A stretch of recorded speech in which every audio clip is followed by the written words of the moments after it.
If I post them on the screen, I'll post the good ones as we go. Cool. I guess I got to mute you there. Mute.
Look what we've got today. Hey, first off, it's 6:30, 6:22 a.m. on the East Coast of the good old USA, and it's 9:20 and 10:20 in Australia. Is that right? Yep, right? That's correct. So over here to my left, well, this, whatever direction this is for you guys, this is Iain Anderson. And what time zone are you in, Iain? I'm here in Brisbane, which does not have daylight saving, which means it's only about 9:20 in the evening. Okay, and then down there is Lee Herbet, and you're in a different time zone, right? Yes, so the rest of the east coast of Australia, which is on the same parallel as Brisbane, but a couple of hundred years ahead, does have daylight saving, and so we are 10:23 p.m. Okay, and then right below me is Chris Hocking. And which time zone are you in, Chris? I'm in the same as Lee's. Okay, so when I did the last one of these Aussie meetups back in the spring or the summer, somebody said, "Oh, it was Alistair." I had the UK time in there. He says, "Why don't you put in the Australian time?" Just as a joke. And I pulled up a map of Australia, and there's 5 time zones. I said, "Which one of these do you want me to put in?" He said, "Just do whatever one and sod the rest of them. They don't make any difference." I guess the whatever one he was in. So, If it's any consolation, all 5 feel exactly the same about the other 4. is one side of Australia more populated than the rest, like the big cities and stuff? Yeah, Yeah. so the east coast is you got sort of like Melbourne and Adelaide at the bottom, then you got Sydney in the middle, Brisbane above that, and then you got Canterbury on the other side. Okay. So I'm watching more Australian TV than anything these days.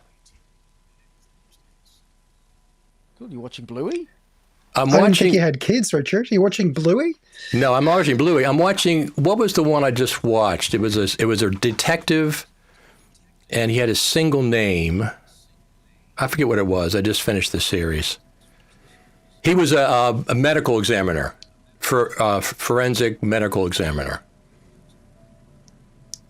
Oh, I think I know the one you're talking about, but it's actually a British actor who Oh, plays is the it? lead. But I think it's based in Sydney. It was the same guy.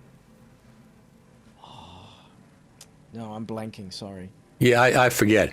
But anyway, it's on, I guess it was on Hulu. I'm watching Hulu. So I've cut my cable over a year ago, cable television, and I just get these little individual packages every month. So one month I'll get Apple TV Plus, one month I'll get Hulu, whatever I'm watching, catch up. Once I even dropped Netflix. I used to have that all the time. I even dropped that because I stopped watching some of the shows on there. What about you guys? It depends on if you have a family, then at least one member of the family will be addicted to one show on each of the things. So we have Apple TV Plus because, we've got the Apple One bundle. If you have Fitness Plus, then, there you go. And we have Amazon and Netflix. And look, we could have more, but, 3 is enough. Yeah, it is. It absolutely is. Well, that's what I wanted to get away from, because when I had cable TV all these years, I was paying for the sports package, and I don't watch any sports. So, and I couldn't take it off the package. No, you have to have the sports package. I said, I don't want the sports package. Why am I paying for that? So I just cut the cord for cable TV. What about you, Chris? What are you watching? Do you have the apps too? Yeah, we've got Netflix and Apple. I think that's pretty much it. But yeah, my girls in Australia, we've got our national broadcaster has like an app on the Apple TV, and so we just watch a lot of Bluey, as Iain guessed earlier. So Bluey is, I guess, is that a cartoon? Is that what it is? Yeah, it's done by a company up in Brisbane in Ian Land.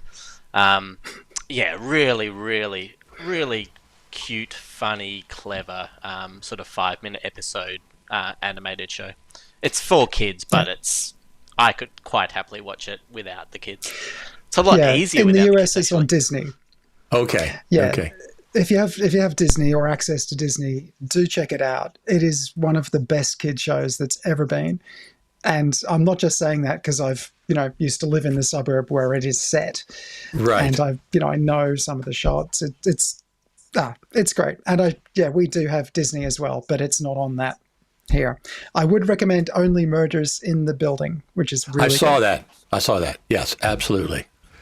And we got a comment. It says, I love Ted Lasso. I like that too. That's one of my favorite shows on Apple TV.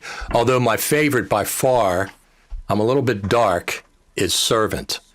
Season 3 is coming out January the 21st. It's M. Night Shyamalan, to give you an idea. And I'm really surprised that Apple has it on their network, because I thought Apple was a little more family friendly. This thing is really, really a dark horror kind of a film, and I really like it. It's really good. So season 3 is coming out, and then Ted Lasso just came out. But I don't have Apple TV right now. My wife and I, we discovered a series this week actually, and we just sort of smashed through it. A series called Vienna Blood, and it's basically about a British doctor in Vienna in 1915, 1920, somewhere. It's sort of there. Actually, no, it would have been before the First World War. And he's studying Freud, and he basically sort of wants to build profiles of criminals, and he sort of partners up with it's like a crime drama sort of thing.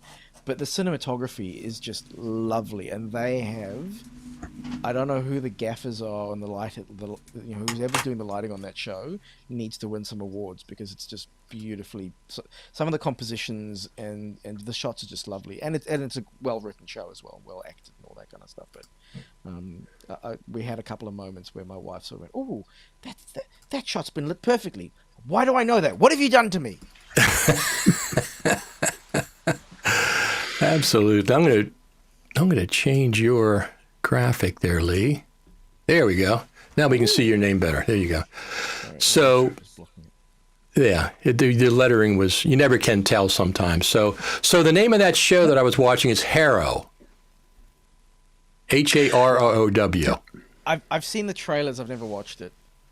Yeah, it's you get into these series and then you want to watch all the episodes. I think I watched all 3 seasons. But before that, I watched, every time I turn around, it seems like I'm watching another Australia production, because I can tell by the accents. Seriously, I mean, what are you guys doing over there with television? Well, we don't have a lot else to do at the moment. But also, if you want some really interesting comedy stuff, there's a great Kiwi sort of mockumentary show called Wellington Paranormal, and that I believe has just come out in the US in the last month or two. I can't remember what channel it's on, but if you look it up online, Wellington Paranormal. It's basically about the Wellington Police Department's division that looks after paranormal stuff, and it's just silly but very funny. Yeah, that's very good. I don't know if it's an Australia. Sorry, out of Australia, but there's a show called The Moth Effect on Amazon, which is spectacularly funny, just like short skits. But if it's available outside of Australia, then definitely watch it. There was an Amazon original here, and it's really, really good. But the standard recommendations, if you want amazing cinematography, then Dark on Netflix is fantastic, and Foundation on Apple TV was really good. So I saw Dark. I saw Dark. I really liked that. And what was the one on What was one on Apple TV? You said Foundation. What is that about? You can see the money on the screen. The special effects are incredible. The story's good, and they're planning for many, many, many more seasons. Yeah, Chris, what have you been up to? Just working. We've sort of been, most of this year, we've sort of been in lockdown, but because. So in Melbourne, we've been sort of had the hardest lockdown, I think, in the world. But because they were still filming up in Sydney, we just had a lot of Sydney jobs come down for post-production. So we've sort of just been flat out, doing a heap of stuff in post, and then every now and again escaping lockdowns and shooting stuff, and then going back into post on stuff. So, yeah, it's just been a really busy 18 months or so. So you're working on, of course, Command Post. Yeah, I haven't done that much on Command Post recently. Because you've caught up? Yes. You've caught up? I definitely haven't caught up. I've just got better at ignoring, or not even ignoring, just delaying my responses to all the many, many emails I get a day. Yeah, I'm sure you do. Probably the same ones that Apple gets, right? Yeah. Because you guys, like parallel, you go I over got a lot Apple's of list. emails. Yeah. I got a lot of emails. I'm like, definitely can't do that. Send it to this person at Apple. Well, like what? Tell me, example. For example, you have a scrolling timeline. You've had that for a long time. Yeah, scrolling timeline for a long time. I don't know. Lots of people want a role-based mixer, which, I mean, it's theoretically possible that we could do it in Command Post, but it would require a lot of time and engineering. Right. So stuff like that just is not practical for us to even tackle. But now, since nobody from Apple told me this, I know for a fact there is a roles-based mixer in Final Cut. It's been in there for years, but they haven't. It's one of the things they haven't released yet for whatever reason. Right. But I've heard from reliable sources, multiple, nobody from Apple, that there is a roles-based mixer already exists. So, but I'm not sure exactly what they're waiting for. Have you guys been satisfied with the rollout of development of Final Cut Pro over the last couple of years, both in quality and quantity, or? I think the quality's been great. I'm sure. I'm sure. We always like having new things, so it's always nice to get updates and get new features and all that kind of stuff. So it's, and it's a bit of a challenge because if you work in DaVinci Resolve, they're kind of on the other side of the spectrum, where their updates come out more often than I put on shoes, sort of thing. Right. Before you finish downloading the latest update, there's a new update. Yes. So, it's like DJI drones. Every time you switch the thing on, it's a bloody update. It's always one of those where it'd be nice if we had more newer things, but I still think the things that I enjoy about using Final Cut are still it's stable. I break it every now and again, but that's very rare. Right. And it does most of what I need it to do. So, yeah, I don't know. I think the older I get, first of all, the grumpier I get, but the older I get, the less. Yes, I know what you mean. I think also the older I get, the less I need new things every 6 months, sort of thing. And I'm perfectly happy to. I'm turning into an avid editor. I like what I know and I know what I like. But yeah, I don't know. I get where people are coming from, that they like new features more often, and I think that's a very fair criticism. But I think sometimes it's exaggerated a little bit, and if people just kind of go, oh, it works, it's good, great. Yeah. But it works good, great is kind of like conceding that there's nothing else to do in Final Cut. And, as a matter of fact, it's Ian's fault, because the last time we were at the Creative Summit, and I was expecting Final Cut Pro 10.5, and Ian said, I'd rather not be disappointed. And he said, I'm not going to, raise my expectations. And that's where I'm at right now. I'm not expecting that much from Final Cut Pro at this point. I'm just not doing it. It's not that it's I still use it, obviously. As a matter of fact, let's look at this. Recently we've had this, people talk about, sharing Final Cut Pro screen. I've been doing that for over a year in Ecamm Live with a producer down in Washington that I work with.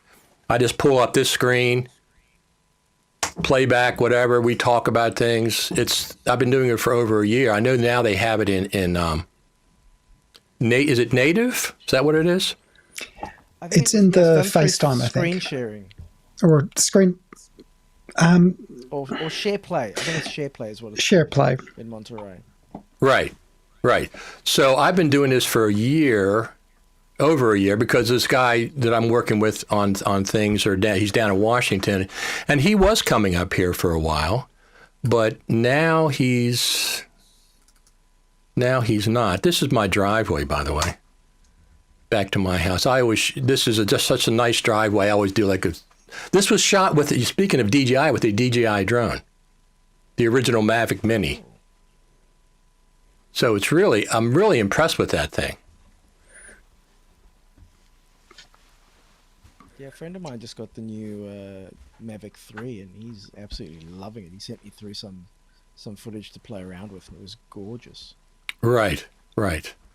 So we got a comment that says the new motion tracking feature is great, but it requires new Macs, planning a new one this year. So this is the thing about Final Cut Pro updates. I've tempered my expectations from Final Cut Pro. And as a matter of fact, it's really low. It's really low right now. I don't expect a lot from them at this point because of the last 3 years. It's not the quality of what they do update, because I understand that the motion tracking is complicated and is pretty sophisticated for 2D. It's not 3D, obviously. But the other feature they gave us in 10.6 only applies to people who have an iPhone 13. That is the first time they've ever done that. You have to have an iPhone 13 or you don't get this feature. You can't use this feature, right? Well, I think that it's not only the cinematic mode, which was the big thing they added, it's re-engineering so that it's faster on the new generation of Macs. And that's going to be invisible and, not very useful to people who don't have one of those new MacBook Pros. Right. But obviously those chips are going to go into other machines. It's not wasted effort or anything. No. So I think that's the thing. They've been doing a lot of behind-the-scenes stuff. They've been re-engineering a whole lot of the app. So who knows? Maybe the pace of change will actually increase. We don't really know yet. But I think there's been a lot of change. FX Plug 3 to FX Plug 4 and lots of other things happening behind the scenes. They've had a lot of stuff to do, just treading water to stay where they are and support the new stuff. Now, I'm not complaining about any of the new speed on exporting.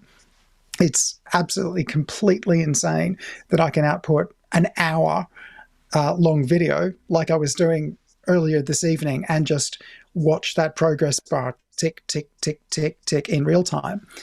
The speed on the new exports is just crazy.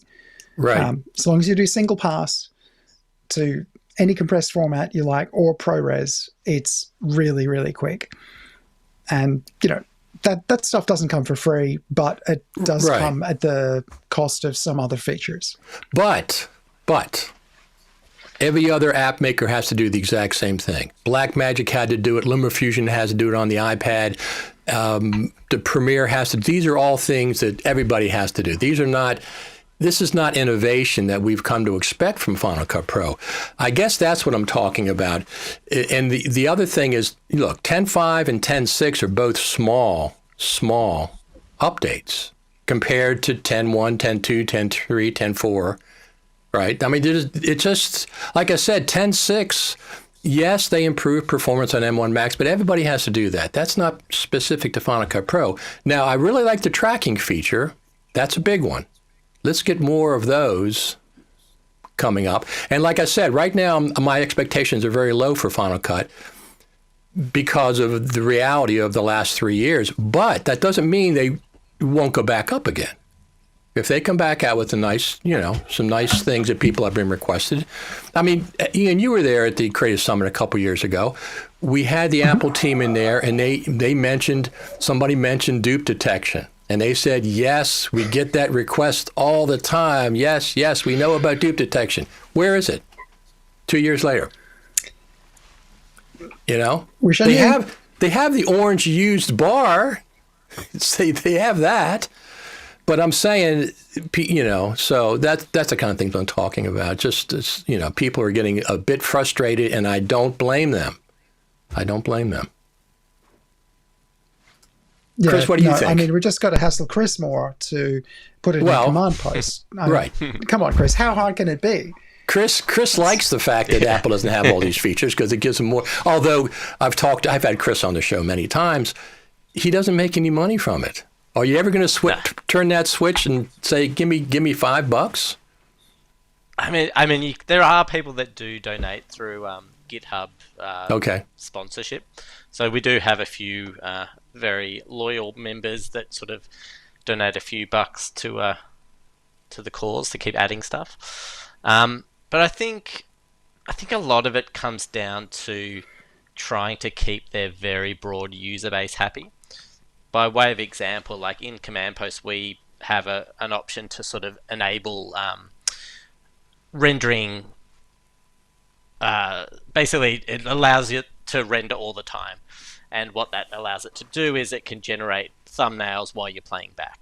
So with the scrolling timeline feature, for example, the waveforms update all the time, which they don't by default in Final Cut. And that's something that we didn't make. We're just turning on a hidden preference. But Apple's clear, and that's been there, I think, since day one.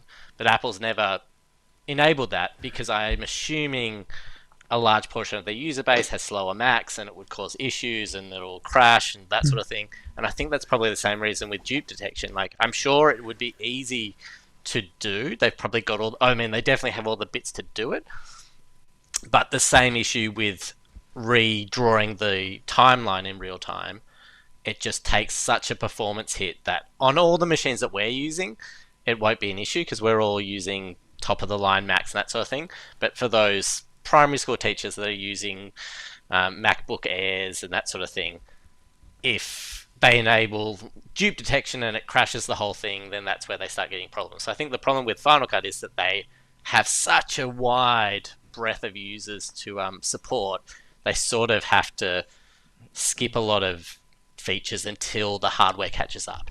And I'm sure once everything switches over to Apple Silicon and we have hardware encoding across the whole product range, that'll solve that problem. And then they'll finally be able to go, all right, we don't need Command Post. We're just going to enable that feature on by default and waveforms will always be drawn. And then that problem will just go away. What do other NLEs do with the scrolling timeline? What do they don't update the waveforms? That's how they do it? No, I think they're just engineered in a way that it just sort of works. In Logic, Logic does it. Yeah, I mean, Avid by default, every waveform's turned off. So even in the latest Media Composer, it doesn't draw any waveforms until you physically go, all right, turn that waveform on, and then it generates it and caches it to file, and then it's there forever. But by default, just for performance reasons, it just doesn't turn on any of the waveforms in the tracks. So you have to manually go turn them on, and Resolve does caching and stuff, that sort of thing. So yeah, it sort of just depends on how you engineer it. But the way that Apple have engineered it, it obviously, I think because they're doing so much, because you do have that live interaction with the waveforms when you adjust levels and stuff and apply effects, the waveform updates automatically. So they rely less on caching and more building those waveforms in real time, so that you get that real interactive control. And like I said, on modern machines, it's not an issue at all, but on the lower end machines, it just, if you have an hour-long timeline and you suddenly have to generate all those waveforms and all the thumbnail caches, that sort of thing, it just grinds to a halt. Yeah. Yeah. Now, actually, Chris, I've got a request for you. Just, live requests on a chat show. Sure. Why not? I'll get started. Now, I kind of like a halfway house between background rendering on and background rendering off. I only want titles to render. How feasible is that? Don't know. That would be something that Apple would have to do, and then we'd have to... But there are a lot of hidden things in there where they do have... I think mainly for like testing and quality assurance, they sort of have a lot of hidden things in there so they can turn off specific features to test the performance of different components. So that it's possible that there might be like a testing setup where they only want to test the performance of titles. And it's possible that there's a secret preference key that will enable background rendering of titles, but nothing else. But I don't know. I requested this the other day. We just need everyone else to also go request this. Because every now and again, like, the preset preferences do change. Like, it used to be that optimizing was turned on by default for everything, and that at some point turned off. And at the moment, background rendering is still turned on for everyone. Even though I think most things that most people do, the GPUs can handle it. They don't need background turned on. And I think it actually causes more problems for more people having it turned on, simply because so many people's hard drives just fill up. The number of people who don't understand where storage is, and they don't know what a library is. Most people I train, their library is called Untitled.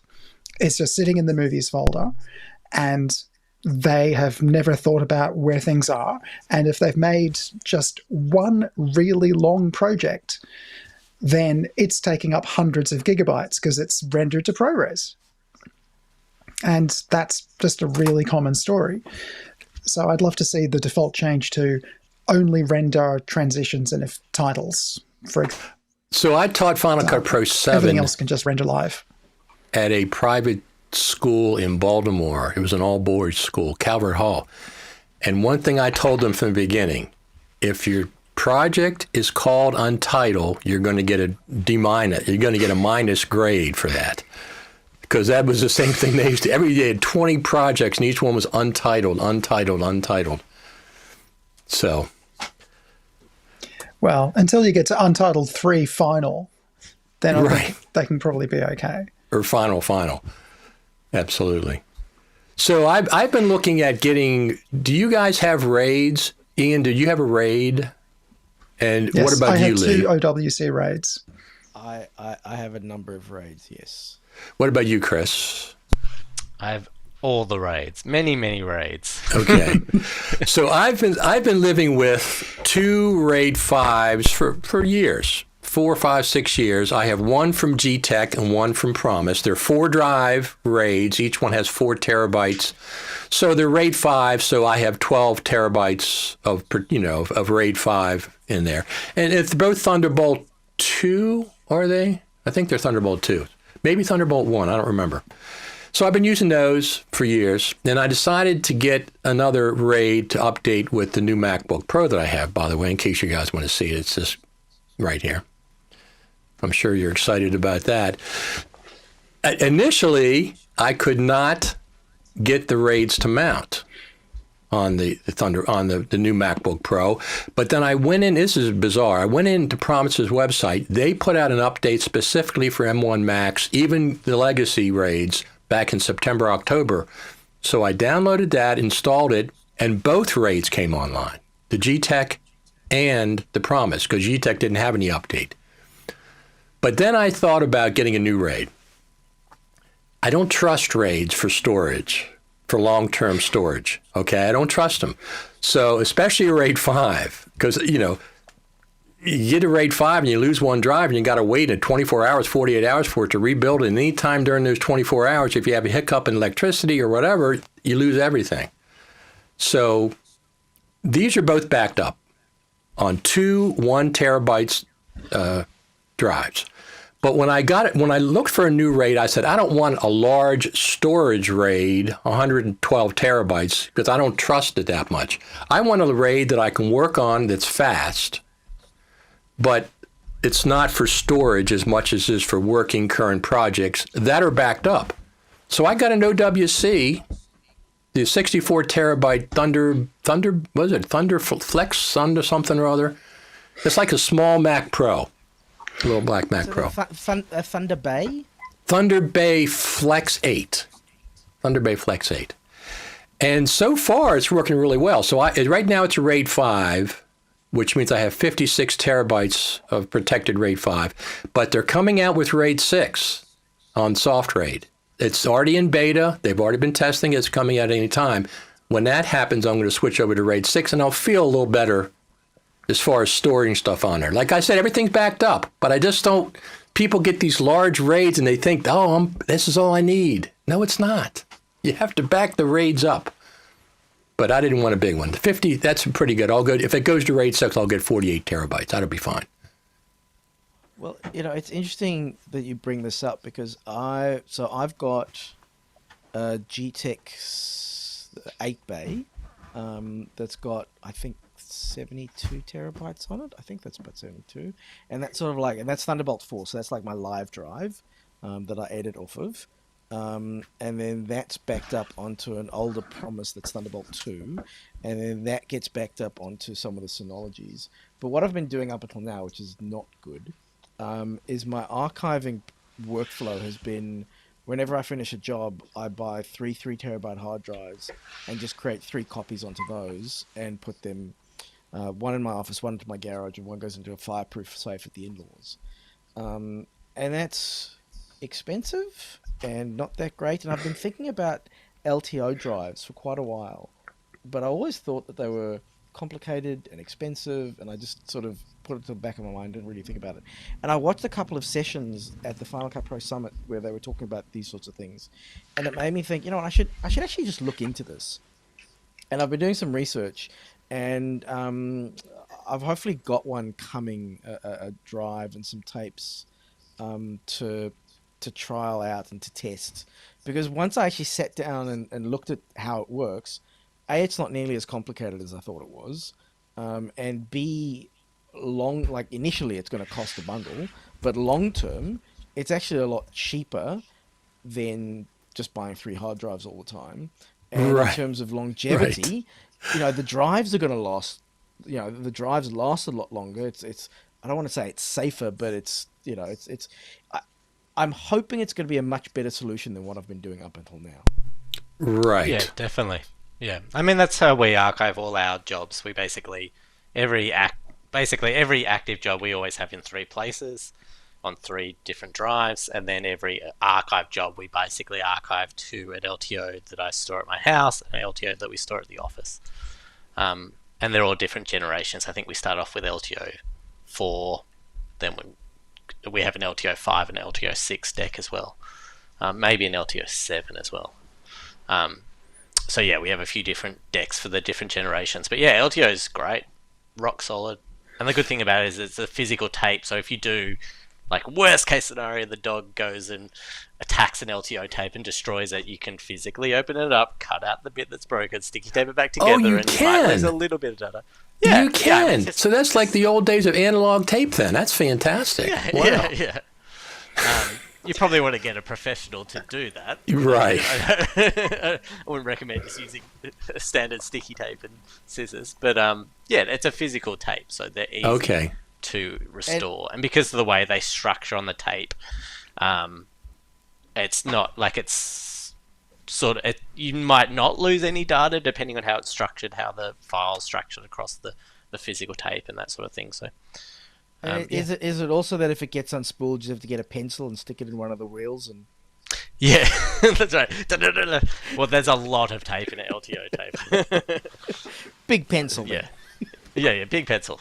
A lot bigger than smaller absolutely. than a VHS, but more tightly compressed. So Lee, I've heard people store hard drives off-site in safe deposit boxes, but I've never heard anybody say they store it at their in-laws. Is that dangerous? Well, I'm hoping they're going to stay my in-laws. So that's one of the... I don't see it. Hopefully, there's no risk of that. No, you know, but they are not particularly tech savvy. So I just, you know, I've got the hard drives in the little plastic cases that they came in, and I hand it to my father-in-law, and he goes, "I'll put it in the safe," and off it goes, and I never see it again. So and thankfully, if I could find some wood, I'd touch it. But I've yet to have a reason to go back and find if any of it. And I should go in there like every 6 months and spin them up, and I don't. I know that that's bad. Yeah, so this is also why. Yeah, I'm going to LTO. Well, I've been spinning up my little hard drives, which is my archive solution, which I'd recommend you stay with that, Lee. It's perfect. Nothing could possibly go wrong. I'm going to die under an avalanche of hard drives, not 3. And, you know, it works pretty well. And I have spun them up, even ones that haven't been spun up for a year or 2, and they've all spun up. But I think the thing is, my clients do not come back 3 years later. If they do, then it's going to purely a convenience for me to be able to just pull back exactly the titles they had on that last job. Worst case, I could create it, but it's not necessary for my clients, for what I do. If I was running a production company like you, Chris, then yeah, I'd need something more serious. But I've actually moved recently from an iMac for my central machine to the laptop with the new MacBook Pro. So I'm trying to put everything on these little SSDs, which I can fit one of my jobs, not a problem, on one of those. I've got a few of those. And if I back up the media at the start of the job to one of my RAIDs, that's backblazed. So there it is in 3 copies, 3 places at least. And, there's the Final Cut library is being backed up on the laptop itself. So there's always Right. I could recover if any one component failed pretty easily. I love Backblaze. I use it. It's slow, but it saved a couple of 2 terabyte SSDs. About a year ago, I never updated to Big Sur, by the way. I completely skipped over Big Sur, went right to Monterey, what I had to because of the MacBook Pro. That's what it came with. You can't downgrade it. I never used Big Sur as any kind of production. It just I have a dual boot system of Catalina and Big Sur, but I never used Big Sur, so I completely skipped a generation of OS. But Monterey I really like, right? I like it. It seems to be fairly stable and everything. Everything's working. My audio plugins are finally working. United Audio is what I use, and everything. What about you? Monterey's been okay for everybody? Yeah. Yeah. I'm not sure what changed, but isotope denoise is working. No, Yeah. I know you say that, and other people say that, but it's not supported, so something's wrong. I mean, Chris has been talking about that for a long time. He says the way Final Cut processes audio, not in real time, somehow is the issue. Is that what you said, Chris? Yeah, it's sort of, a good example is like when you render video, Final Cut creates render files for the videos. But on the audio side, it doesn't do that. It just expects everything to play back in real time. So yeah, Isotope works great on Final Cut 10.4.8 or 10.4.10. But then when they rewrote a bunch of stuff in 10.5, that broke everything and it just never got fixed. Although Iain's had some luck on 10.6. Yeah, other people have said the same thing, that they've got it to work, but the fact that it's not supported bothers me.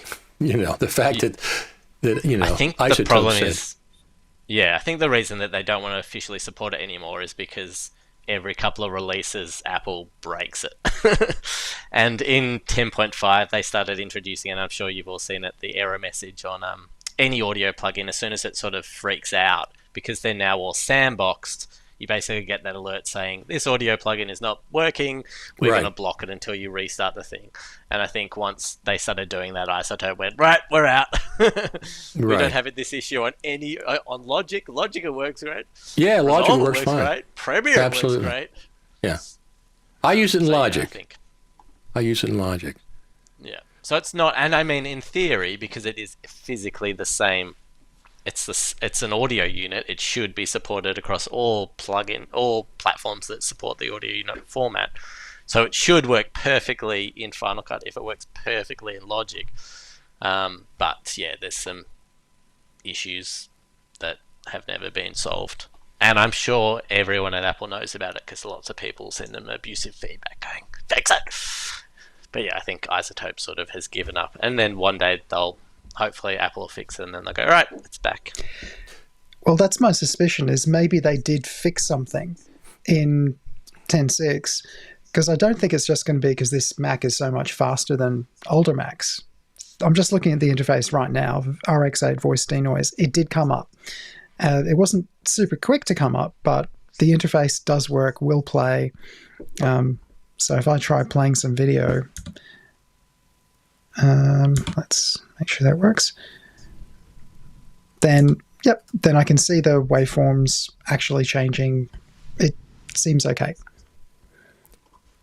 I don't even know if my universal audio works in Final Cut. To be honest with you, let's find out live. Let me see what I got here.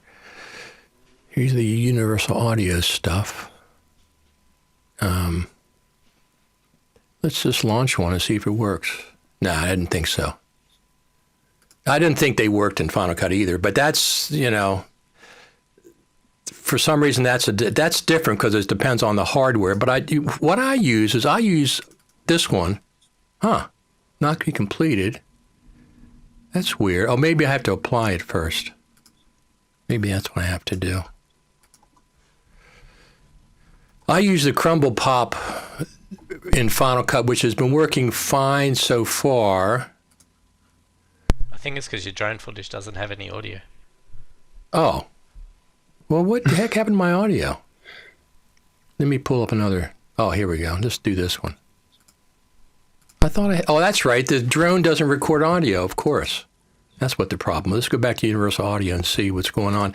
I have a suspicion that they don't. I just got their noise plug-in. It should work. It should apply, whether or not it'll be stable. But yeah, any audio unit should work in Final Cut. So one of the questions I have with this noise reduction craze is we're saying we're going to fix it in post, right? We're saying we're going to fix bad audio in post with noise reduction plugins instead of paying more attention to the actual original recording with, better audio techniques.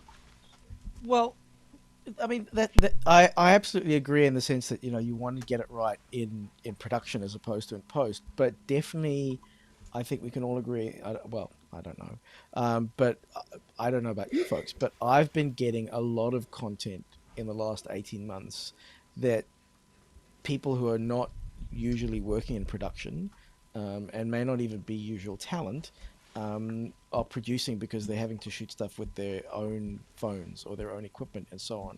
And it's funny how generally when people on the production side of things are asking people not on the production side of things to film themselves for an interview or what have you, will tell them how to try and light themselves better. They will tell them how to compose the shot a little bit better. But it looks like they don't talk a lot about microphone technique or treating the room for sound. And so I've been getting a lot of stuff in the last 2 years that's been shot on a phone in a room that I swear it sounds like it's just made out of tiles. Obviously it hasn't, but it's so I don't know if the three of you have had this experience, but there's been a lot of stuff that I've had to send to audio engineers because it's been and it's no one's no one's doing something wrong necessarily, because if they don't know, they don't know. It's not their fault. Right. Explain to them how to do it better. No, if you get something, I understand. But people who are just saying, oh, let's put RX on it, I'm not worried about the audio. People that are filming themselves and use it so much. I mean, I try to get the best audio I can from the beginning. I mean, obviously, when I worked at the National Archives, I got one time, we were doing a tribute to one of the presidents. I forget who it was. He's been dead, but it's like a 40-year anniversary. And they sent me all the videos were fantastic from the current presidents. Jimmy Carter was alive then, Obama, Bush was alive, and they all did beautiful, videos. And then they did Arnold Palmer, vertical in front of a window using the iPhone audio. And I said, can't you get them to re-record this properly? Oh, and they were no. It's too sensitive an issue. So I had to... Just by the way, Jimmy Carter's still alive. Did I say he wasn't? Well, yeah, I said when he was. You're right. You said he was alive. You're right. He was 98. Yeah, Jimmy Carter's 98. Yeah, I think he's doing great. Yeah. Okay, I'm sorry. He's still out. He's still out there building houses, I think. Yeah. He had a trip and fall. I think he tripped and fell and broke his hip or something, which happens to a lot of people in their 90s, I guess.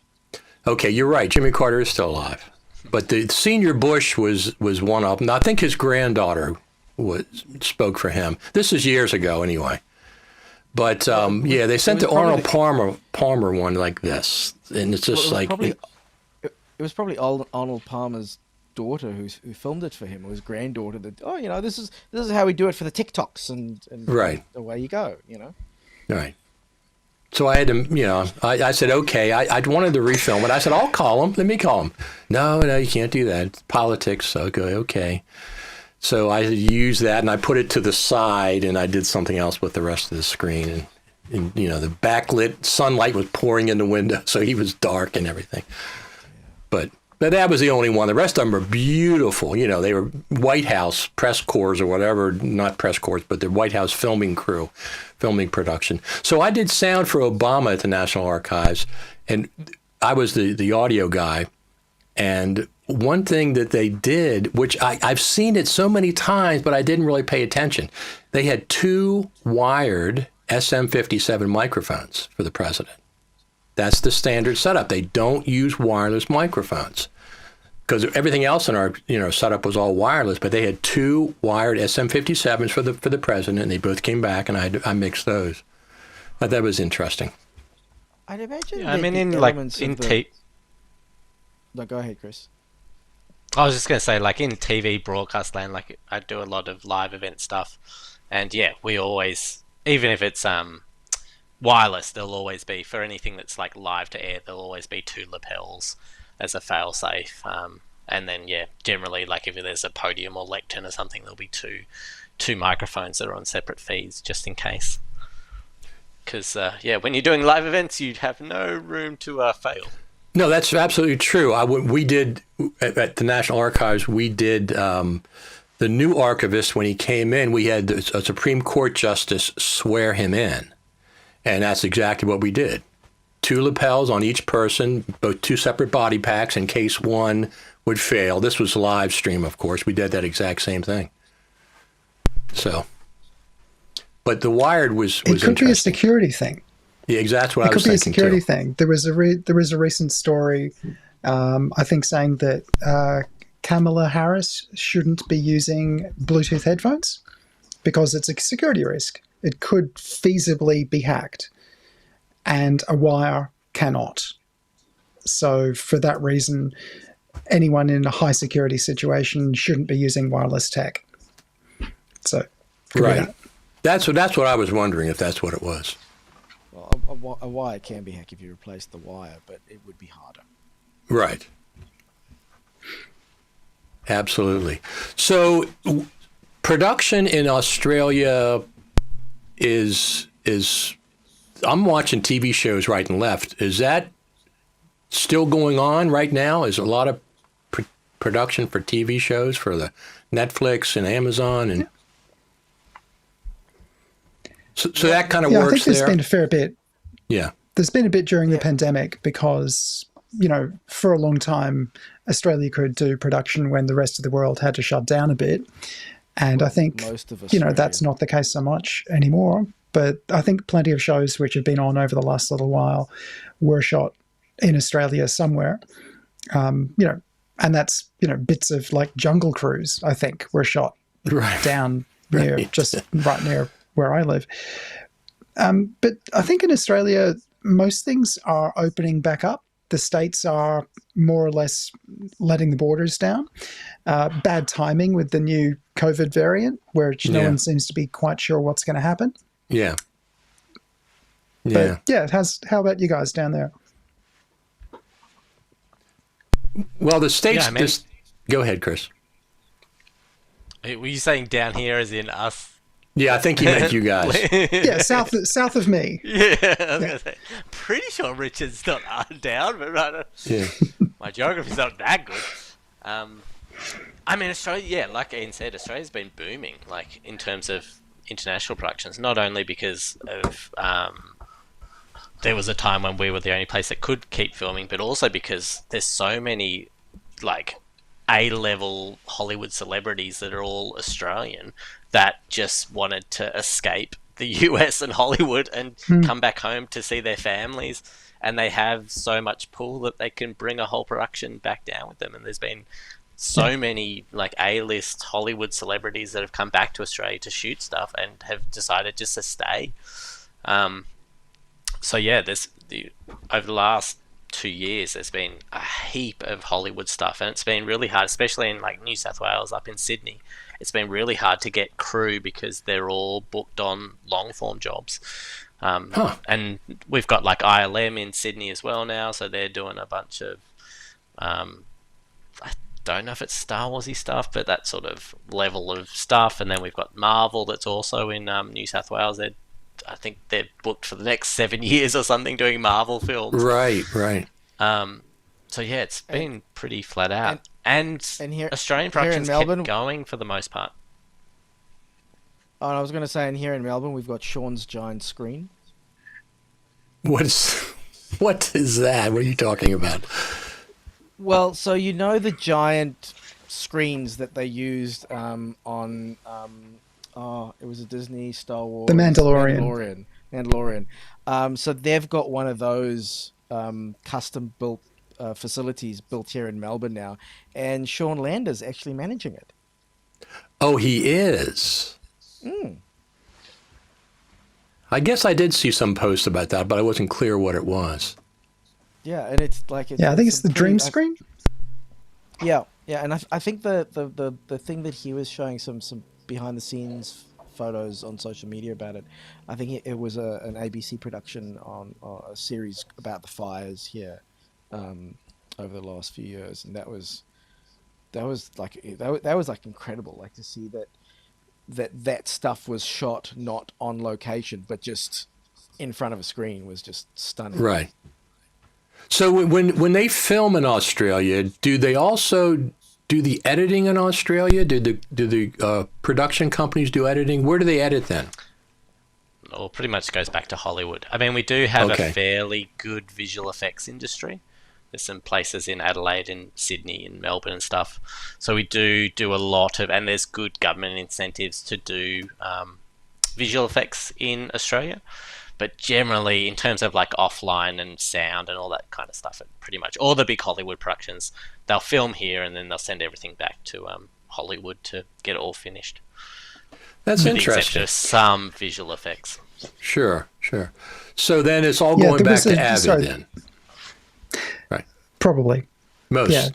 There was a show, Nine Perfect Strangers. If you want one good example, that's on Amazon. That went out worldwide. That was all shot pretty much on location.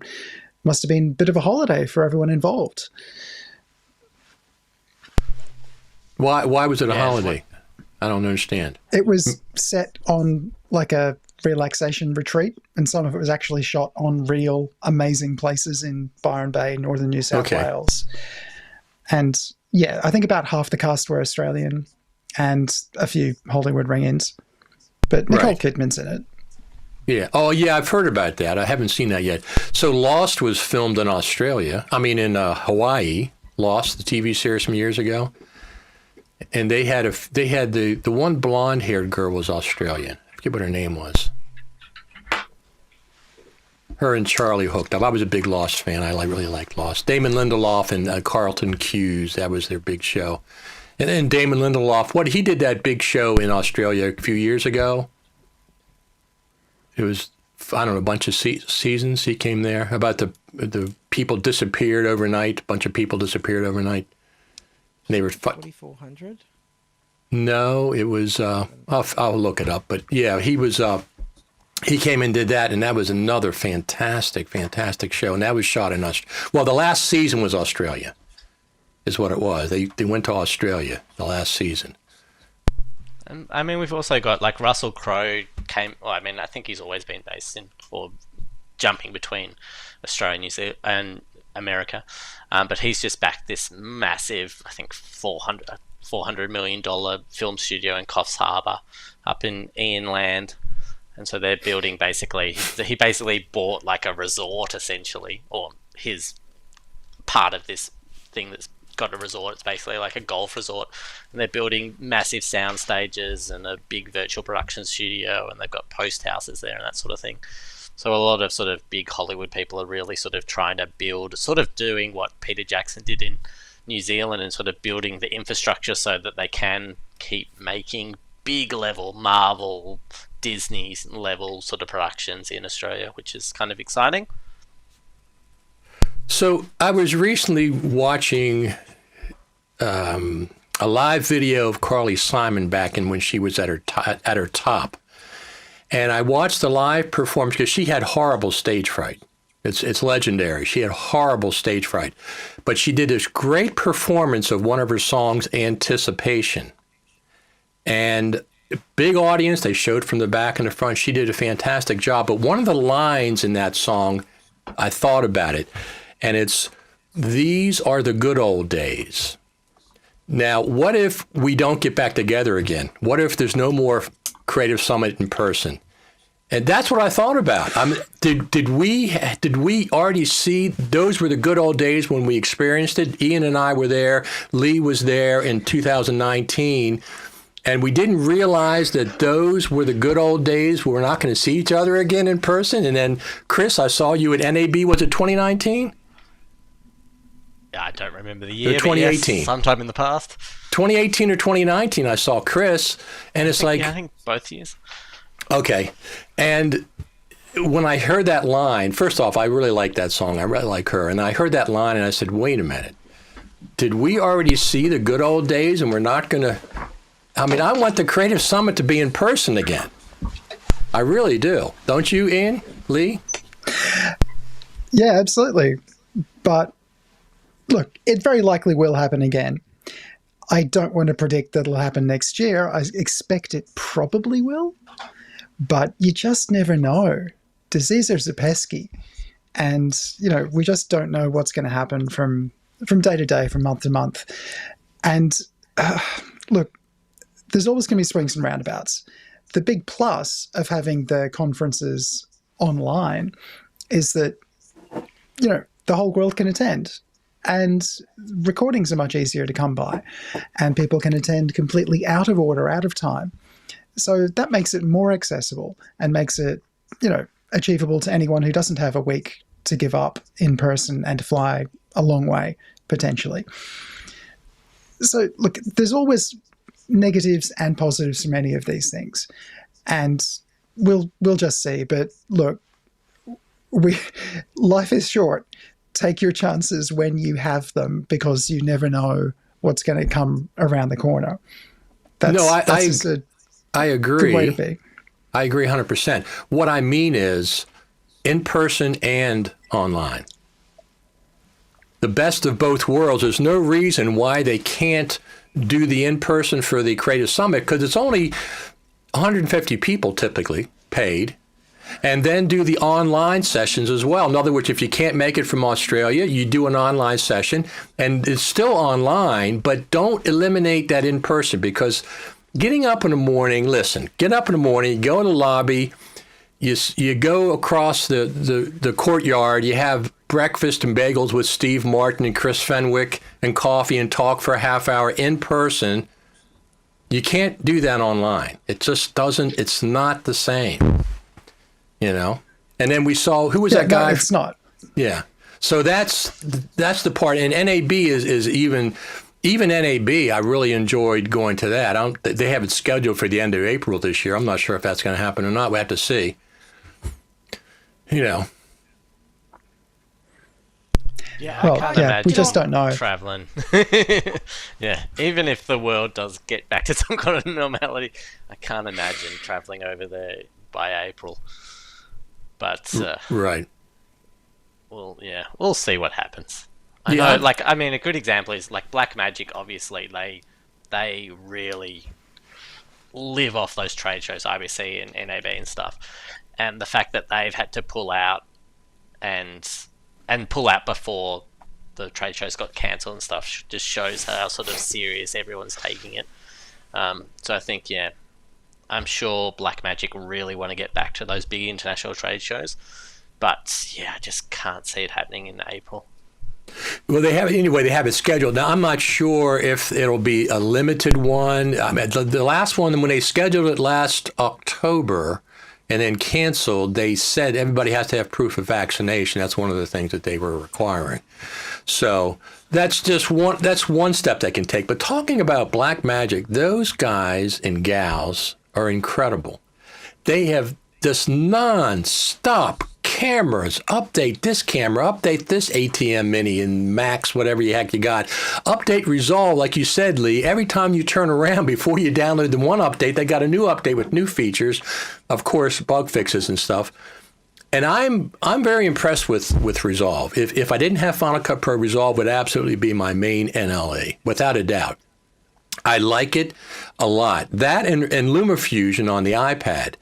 Now, I had Chris and Terry from Lumafusion on last week, And I was pleasantly surprised because you can open up Lumafusion on the new M1 Max. It's an iPad app. You can open it up on the M1 Max, which I've done, but it's not quite there.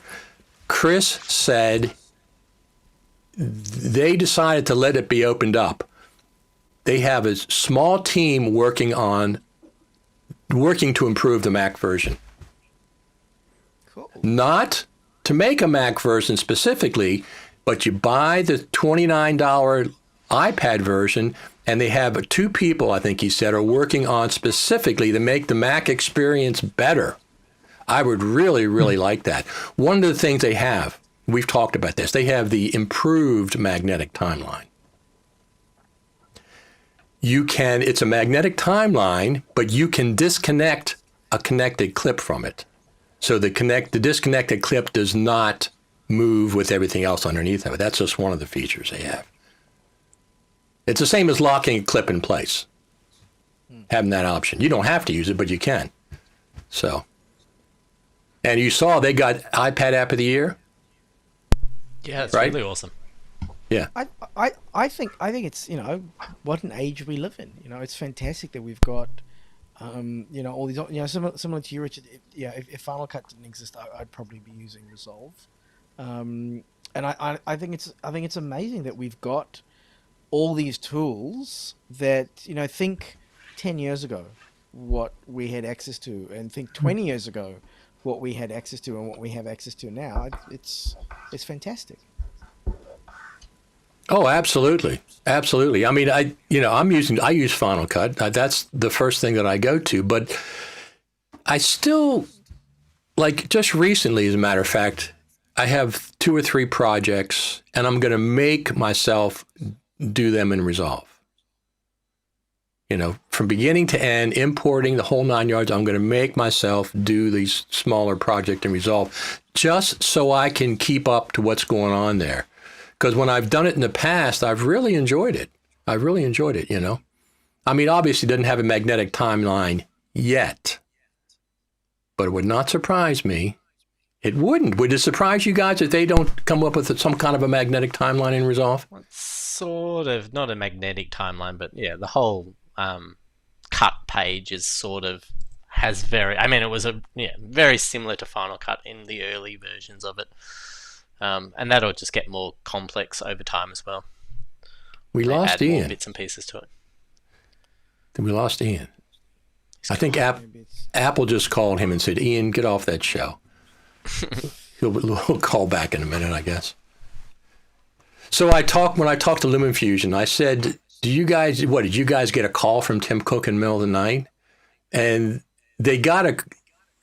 what happened was Apple contacted them and they said, you should be at your office on this date at this time. And they delivered the award in a box and they said, do not open this box until, guess one, Iain Anderson. He's not coming through for some reason. Do not open this box until this date and time. And it was the actual physical App Store award that was in the box. But they did. Really cool. It is really cool. And it's big and heavy. They showed it on the podcast. It's this big, heavy blue thing. And Iain, we can't see or hear you if you're talking. I'm not sure why. Try to reconnect again. And it was this big, heavy blue metal award that they opened up, I guess, when they were on the phone. And they actually got on the phone with Tim Cook. All the awardees actually got on the phone with Tim Cook. I was teasing them about it. I said, would Tim call you in the middle of the night? And they said, actually, we did talk to Tim Cook. So that was pretty darn cool. That's very nifty. Sorry, Iain, the losing... sorry, Richard. The losing Iain makes me think of a joke that's been going around lately. That these modern day conference calls it's a lot like a séance. I think someone's on the other side. Can you hear me? Can you hear us? You're coming through. Have you got a message for us? Yeah, exactly. So you guys mentioned you thought I was going to do Zoom today. I use Zoom as little as possible, but I obviously have to use it in this day and age. But I use this. This is Ecamm Live is what I'm using. So here's my screen. Let me pull this up. All the stuff that I'm doing. Live demo. There, is that it? Is that on? Wait a minute. Come on now. Live demo. There it is. There's my screen. So I have a preview monitor, program monitor, down over here. No, this way. There he is. And there's Iain calling back. I'll click him back on, see if he comes back. There he is. We got you. Take live demo off. Cool. Did you go get Am some I tea? back? Did you get some tea? Coffee, tea? Is that what you were doing? I don't think he can hear you. The connection to the other side isn't strong enough at the moment. Can you hear us, Iain? Let me see what he... He got your joke even without hearing it, Lee. Yes, there he goes. We can't hear you, Iain. Just smile. We'll pretend like you're listening. Yeah, just smile and nod. Exactly. When in doubt. I see a level. Let me see. Is something... I have him assigned because we're seeing him.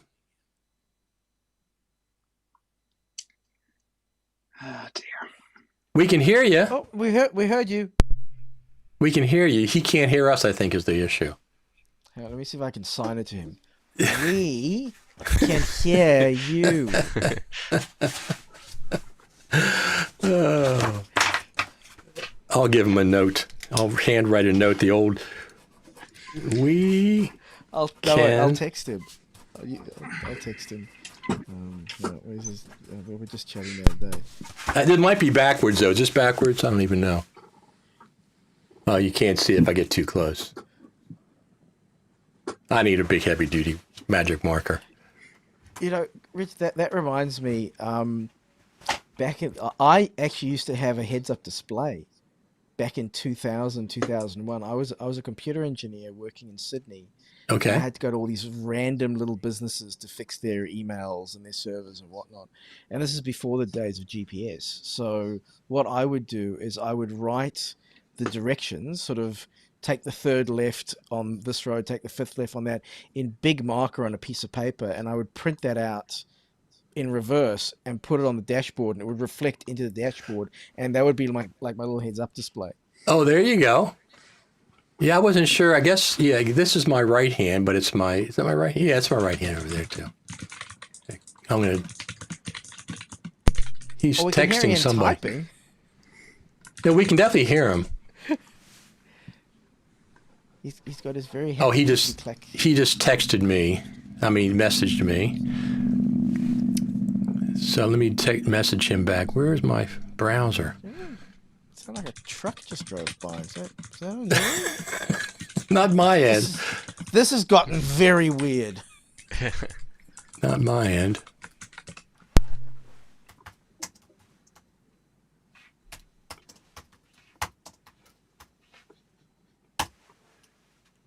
I'm going to tell him just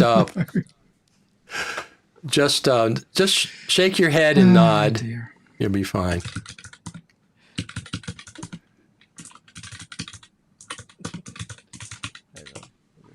Let me see. I don't think there's anything here because I can see, the weird thing is I can see levels on his side.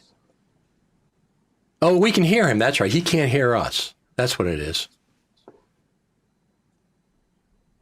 Very strange. Just, Iain, watch the live stream and it's like a 10-second delay, but you'll hear what we're talking about. He can't hear you. I know. I got it. I just messaged him and I said, we can hear you and your clicky keyboard. Don't say anything bad about us. Okay, there you go. I wonder why he can't hear us. That's a new one. He's assigned properly.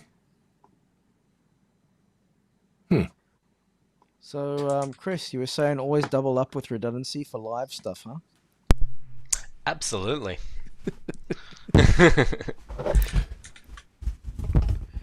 So what do you guys think about going forth with 2022? Are we going to have? I mean, 10.6 Final Cut Pro 10.6 gave us two big features, and they've got 10.6 and 10.6.1, 10.6.2 were bug fixes. Let's see if he comes back now. He's back visually. Can you hear us? Can you hear us? He can't hear us. Put your headphones on. Put your headphones on. That's what he had before, right?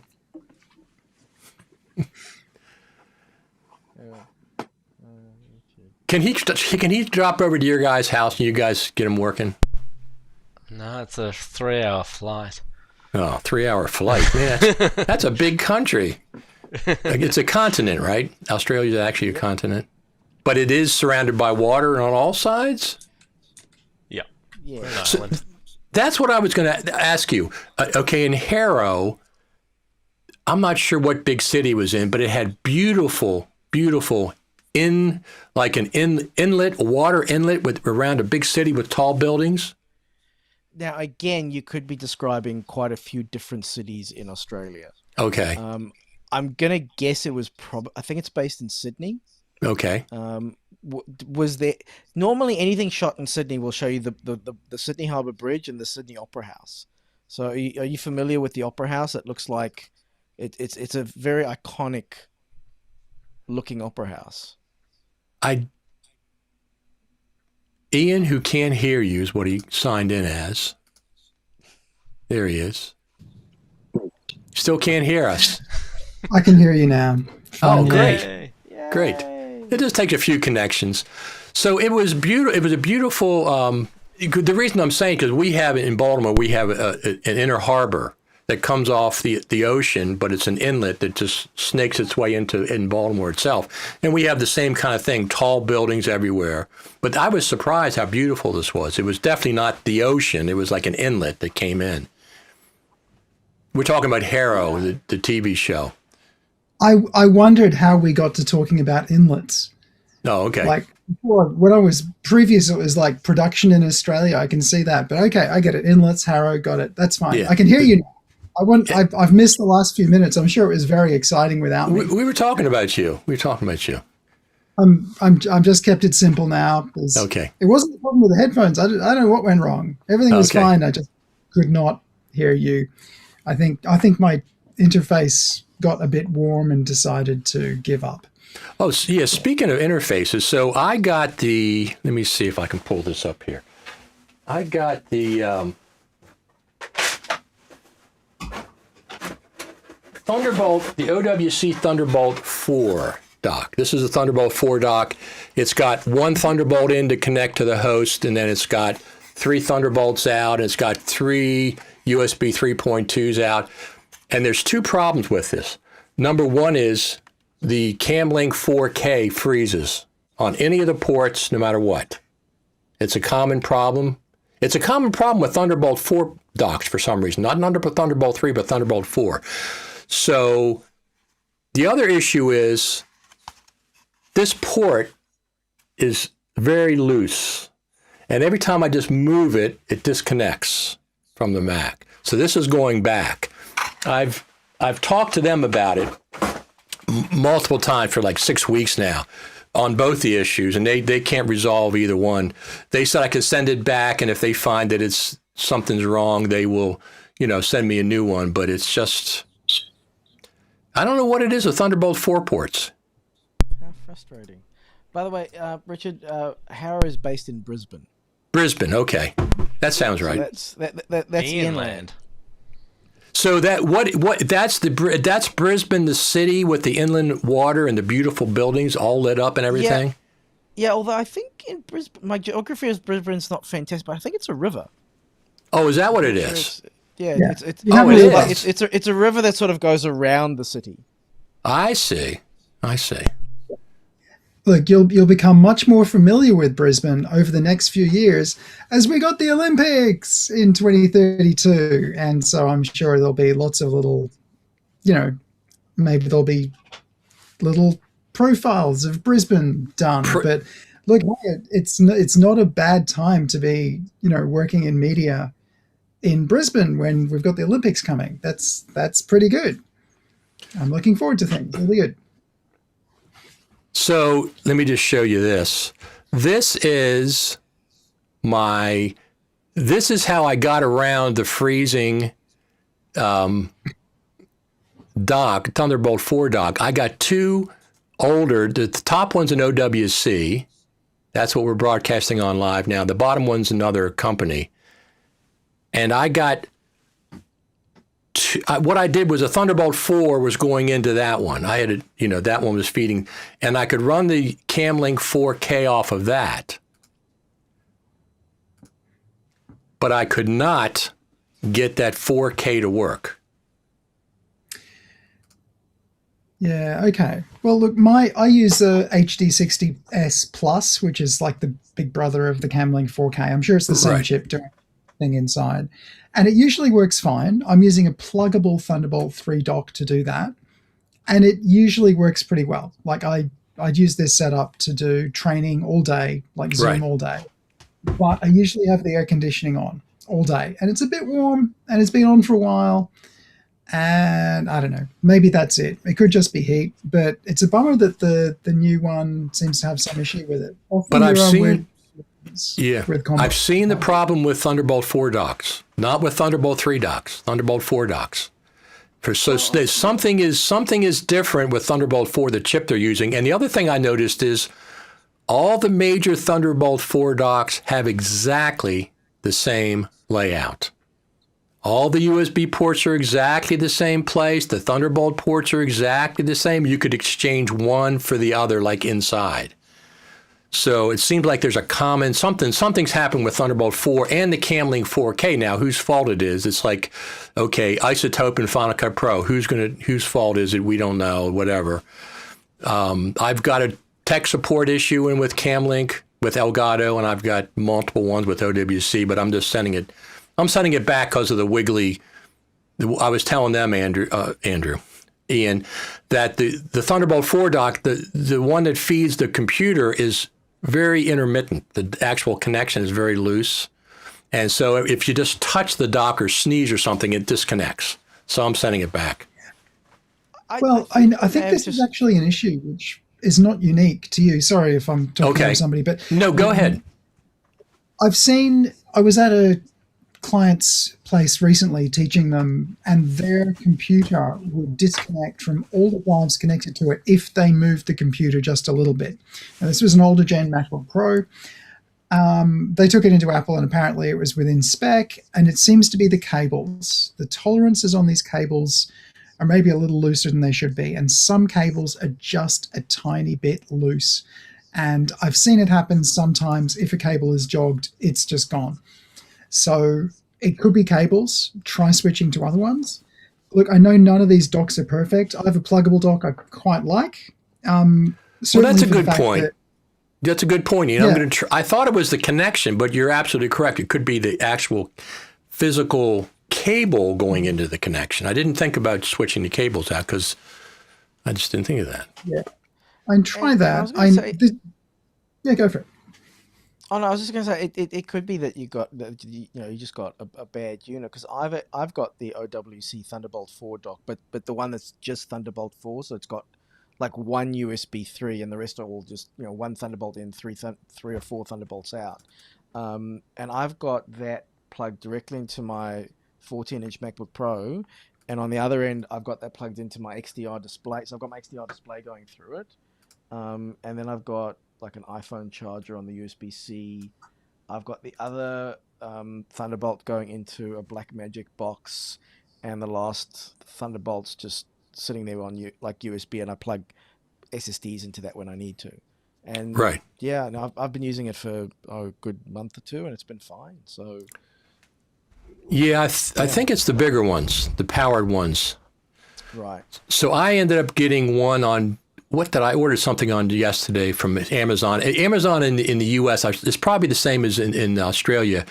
They have the Amazon Prime. You can return it, no questions asked. They pay for shipping both ways. So I buy things in confidence that if it doesn't work, I can just send it back and get a refund. So I bought another one, different brand. It's a smaller one, but it has 4 Thunderbolt 4 ports, 1 feeding and then 3 downstream, and then 4 Thunderbolt 3.2 Gen 2 ports. USB 3.2 Gen 2 ports. So that's all I really need. I don't need HDMI, and I don't need Ethernet because I have them on these other ones. So we'll see if that one works. I'll show you for while we're talking about hubs and all that sort of stuff. So I got a new one recently that someone that I was chatting to at the summit suggested it to me, and again, it takes so long for things to arrive. It only arrived like a couple of weeks ago. So this is ACIS, so ACASIS.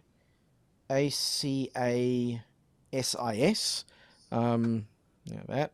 But so it's it's your basic sort of dock. So it's got USB-C, one USB-C, a couple of USB 3s, SD card reader. It's got USB-C in, USB-C out, so power and computer, Ethernet, HDMI.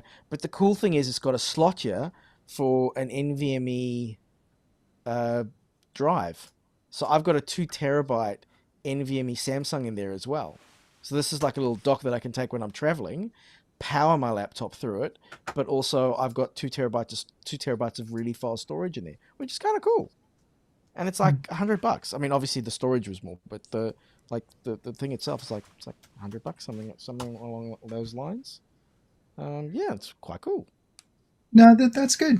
And look, one issue which you should probably, if you're getting an external drive of any kind, this is for anyone who's getting a USB drive, just realize that most drives won't actually be at full speed if you plug them into any of the M1 or M1 Pro or M1 Max machines. You need to get a Thunderbolt dock and plug your drive into that Thunderbolt dock if you want the maximum speed of most of them. And this again just seems to come down to some disagreement between some of the plugin makers and Apple about the protocols, I guess, because these things are actually faster on Intel Macs. They were more compatible with those older chipsets, and with the newer chipsets, not so much. It's a bit weird, but yeah, you lose about 15-20% speed, sadly. And some drives, like a Samsung T5, will actually negotiate at 5 gigabit, not 10 gigabit. So this is a continuing issue. Like if I go through my pluggable dock, it'll connect at 10 gigabit and be about, I can't remember, let's say it's 480 megabytes a second. And if I go straight into the computer, it connects at 5 gigabit and is 300 megabytes a second. It's noticeably slower, which is a real bummer for anyone in the field who just wants to download stuff live. Plus you then have that other issue in that a lot of SSDs are not optimized for video editors, meaning that after the first 50 gig of transfers, say, and this varies between different drives rather, it slows right down because they're built for a really big, impressive number for that first really bursty bit of transfer. They're not built for longer transfers. And it comes down to the tech inside the drive, not the USB interface, not even if it's Thunderbolt. But the cheaper drives, and especially those built with QLC tech and without a decent size cache, they will really struggle for video editors. And so you just got to be really careful which drive you get. It depends on the size of stuff you transfer as well. But if you're regularly going to transfer, say, 300 or 400 gig at once, like let's say your workflow is to take your SD cards, dump them to the internal drive, then back them up to an external drive before you leave the set. You might be waiting 10 minutes with one drive, but 20 with another kind of drive that looks virtually identical. And yeah, no, it's a pain. And are you guys getting this kind of speed on your? This is what I'm getting on my M1 MacBook, M1 Max 16-inch, 7,000 write. And almost 6,000 read on the internal SSD. And the bottom one's a external Thunderbolt. I keep seeing people talk about getting a USB-C external, and I keep saying, get the Thunderbolt. The 2500 read, this is an external Thunderbolt SSD, 2500 read versus 1000, the top one for USB-C, USB 3. That is true, but the problem is that you're really hard pushed using that speed for anything other than a transfer between the internal drive and that external Thunderbolt. Because if you're coming off an SD card, that's top speed is going to be 300 megabytes a second if it's the very best UHS-2 in a UHS-2 reader. You'd need to be coming off a top-of-the-line SSD, connected to a camera that's recorded directly to that SSD. Even then, that's probably just a SATA SSD. So, yeah, unfortunately, the only time you're really going to max out a Thunderbolt SSD is if you're copying a lot of stuff to and from another drive that's equally fast. Or you're writing a lot of data directly to it, and that's being generated incredibly quickly. Oh, yeah. Absolutely. But I got the 4 terabyte. I was originally had this 2 terabyte, and I talked to Brad Olson. Brad's also getting an LTO system. I talked to him this week. He's going to be on Tuesday. We're coming back on Tuesday. And he's got an LTO system that he's working with as well. But when I was talking with Brad before I got my MacBook Pro, he said he got the 4 terabyte. And I said, that's smart. So I went back, canceled my online order, and got the 4 terabyte, which I'm really glad I did because I do a lot of projects on the internal drive now because it's so fast. Smaller projects. I'm not doing a 4 terabyte project on a 4 terabyte drive, obviously, but the smaller projects, 500 gigabytes, whatever, I just do them on the internal drive and, of course, back them up. But when I'm working, and I set my cache, no matter what project now, is to that SSD. That's what I should be doing, right? Not to I used to do it to where the storage was, but now I set my cache on each library to just the movies folder. Because that seems to make sense. Yeah, it depends what you're connecting to, I guess. But yeah, I decided to go with the 8 terabyte simply because because you've only got 3 ports. Right. It's such a pain in the ass to connect multiple drives because we're always backing up to 3 drives. Then you've got the card reader. So I just like having, I've only done literally one job on it, but I can just use the internal drive as one of the backups. So write to 2 external hard drives, have the card reader on the other port, get good speeds. So that 8 terabyte drive was how much more than the 4 terabyte? It was an enormous. Let's just not talk about it, Richard. 800 or was it 800 or $1,400? I said I can do the 4 terabyte. That was like 400 or something difference jump. But the 8 terabyte was so much more. I said, no. Well, but you have a company, though, Chris. I mean, Yeah, and the way I justified it is that it's to get an 8 terabyte external hard drive, it's sort of about the same amount of money. Right. So it's not, it's a lot of money up front, but in terms of the scheme of things, I've got so many SSDs. I mean, the job that I was data wrangling, let me just see how big it was. Yeah, it's 5 terabytes just sitting on my desktop. And that was just one job. So in the scheme of things, getting it up to 8 terabytes, a 4 terabyte drive wouldn't have worked for that particular job anyway. I love that phrase, in the scheme of things, Chris. It can be put to so many good uses. Yeah, that's right. And now my new thing is, I don't know, you've seen the iodine? Is it iodine? Yes, I'm sure in the scheme of things you could justify it. Exactly, the scheme of things, there's 3 of them. Well, I'm going to be justifying fewer of these computer things because my family is going to be getting a Tesla soon, and that, in the scheme of things, is probably a better purchase than any of this computer stuff. So I'm just going to let all that go for the moment. I'm fine. we all have wish list items for Final Cut Pro, and one of those, what keeps happening, Chris, with Command Post, and what keeps happening is we get the third-party people popping up with solutions that Apple hasn't developed in years and years and years. This one just came out from our friends Philip and Greg at Intelligent Assistance.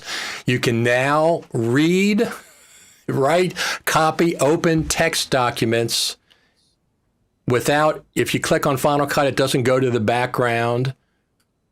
It's $4.99 on the App Store. It's an extension. They've stepped up and filled this need that Final Cut has had for years. I mean, it's been on my list for a long time because Logic has it. Logic has project notes and track notes separate. Right in the interface, you can copy and paste and open documents to copy things. So this is brand new. I don't know if you guys know about this or not. Yeah, but as far as I know, it's basically just a reader. It doesn't have any awareness of your open library. Is that correct? Open libraries? I'm not sure what you mean. Like it's not, you can't save notes, or you can't load a PDF per library, for example. Oh, I see. Well, I'm just glad that the window doesn't pop behind Final Cut every time I click on Final Cut. That's what I'm glad.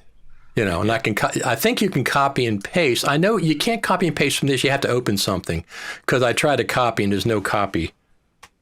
It just beeps. Yeah, that certainly does solve problems. Look, I've had to do script reads, and usually I'll just the Final Cut window a whole lot smaller and stick pages or notes right next to the thing. So, look, it does solve a problem. That's always handy, but that's what Final Cut's always had. It's had a nice third party ecosystem, which I enjoy contributing to. No, I understand. Yeah, but I mean, I don't want Final Cut Pro to be a skeleton NLE, and you need dozens and dozens and dozens and dozens of third-party things to give it basic functions like reading a text document, open a PDF. Come on, that's a basic function. I don't think I'd argue that reading a text document is a core function of an NLE. It's in Logic. It's right there. They just go to the Logic team. PDF into Word. Like you can import a PDF into Final Cut. You have been able to do that for years. It just shows up as a video with one page per frame, and it's the wrong colors. It looks a bit weird. So it's just something that worked by accident that didn't get turned off, I guess. But yeah, look, it's not something I've missed. I'm happy command tabbing around, but I can see why it is useful for a lot of people. Well, like you said, reading a text for voiceover without resizing and everything. The other thing is copying and pasting transcripts for captions. I do that, copy and paste from a text document. And then when I do, in Logic, I use it for reading scripts when I do voiceovers. So I use it all the time. And I just resize the window and it's right there and it saves with the project. Whatever text I put in, it saves with the project in Logic. Command Post can do that. In the HUD, there is a I don't even have Command Post on one of the many computers I have in front of me. But Command Post does have in the HUD the ability to save notes within a library. So you basically have like a text editor per library. So you can use that as sort of a way to keep edit notes and or transfer with the library. And so if I send Iain the library, when he opens Command Post in that HUD, he will get access to all the notes. So yeah, we've had that for a while. Okay. And thanks, Chris, for adding in the new thing in Command Post to import comments from Vimeo. I think I hacked something together to be able to do that myself in the past, but it's way better to have that built in. So, yay! Thank you. Yeah, no worries. Yeah, people have been bugging me to do that for ages, and I've had to do it as well for my own, like other jobs where, for whatever reason, I'm forced to use Vimeo instead of Frame.io. So yes, that does come in very handy. But I guess the point is, even with that reading is fundamental thing, like what version is it up to? It's probably already up to like version. They've had one update, I know, at least. Yeah, what are we? Yeah, 1.1.1. So I'd much rather Greg bashing out and fixing bugs quickly than relying on Apple and waiting many years for, I don't know, a copy and paste functionality, whereas Greg will probably add that by the time we finish this podcast. Yeah, he probably will. Absolutely. Absolutely. So I guess that's the benefit of having that third-party ecosystem, is that especially, I mean, it'll be depressing when Greg and Philip eventually retire and then we're all screwed. But, they're not going to retire. Are you kidding me? What else are they going to do? They're going to sit at their house and just work on the yard? No, they're going to keep on working and working and working forever and ever. But yeah, it does help to have that sort of like I've run into it a few times. I can't remember specifically, but like things with their apps where something just didn't translate properly in the X to CC or something like that. And you just go, Right. Greg, Blake, help, and then within Oh, yeah. minutes, No, it's no. like, oh yeah, here's a Absolutely. new deal. It's fixed. Yeah, absolutely. The response is absolutely incredible. There's no ifs, ands, or buts about that. But I just don't want to. I don't want the third-party ecosystem to take over from the Final Cut Pro team. They have responsibilities. They're getting paid. They have responsibilities to do some things, dupe detection, etc. Whatever your top 10 list is that's been going on for years, they should be incorporating these things. Now, if there's a big update, Final Cut Pro 11, whatever, that's fine. And everything at that point, I will have my expectations raised again. But right now, it's not so high for Final Cut. But Blackmagic is very high, and Lumafusion. Those two, I'm just incredible the work that both of those are doing. Lumafusion is going to have multi-track editing and stuff coming forward. They already have the FCP XML export you can do, back and forth. And listen, people keep saying about Final Cut Pro on the iPad. On the last episode, Terry said she thinks that's inevitable. That will happen at some point. But look at all the attention that Apple has given Lumafusion in the last 6 months. Back in the spring event, they featured him 6 times. 6 separate times in the spring event. Now they've given him the App of the Year award. And that's not based on sales. That's not based on sales. The sales are just one of the things it is. It's based on just ingenuity and the features and stuff that it had. Once again, they're featuring this great NLE on the iPad.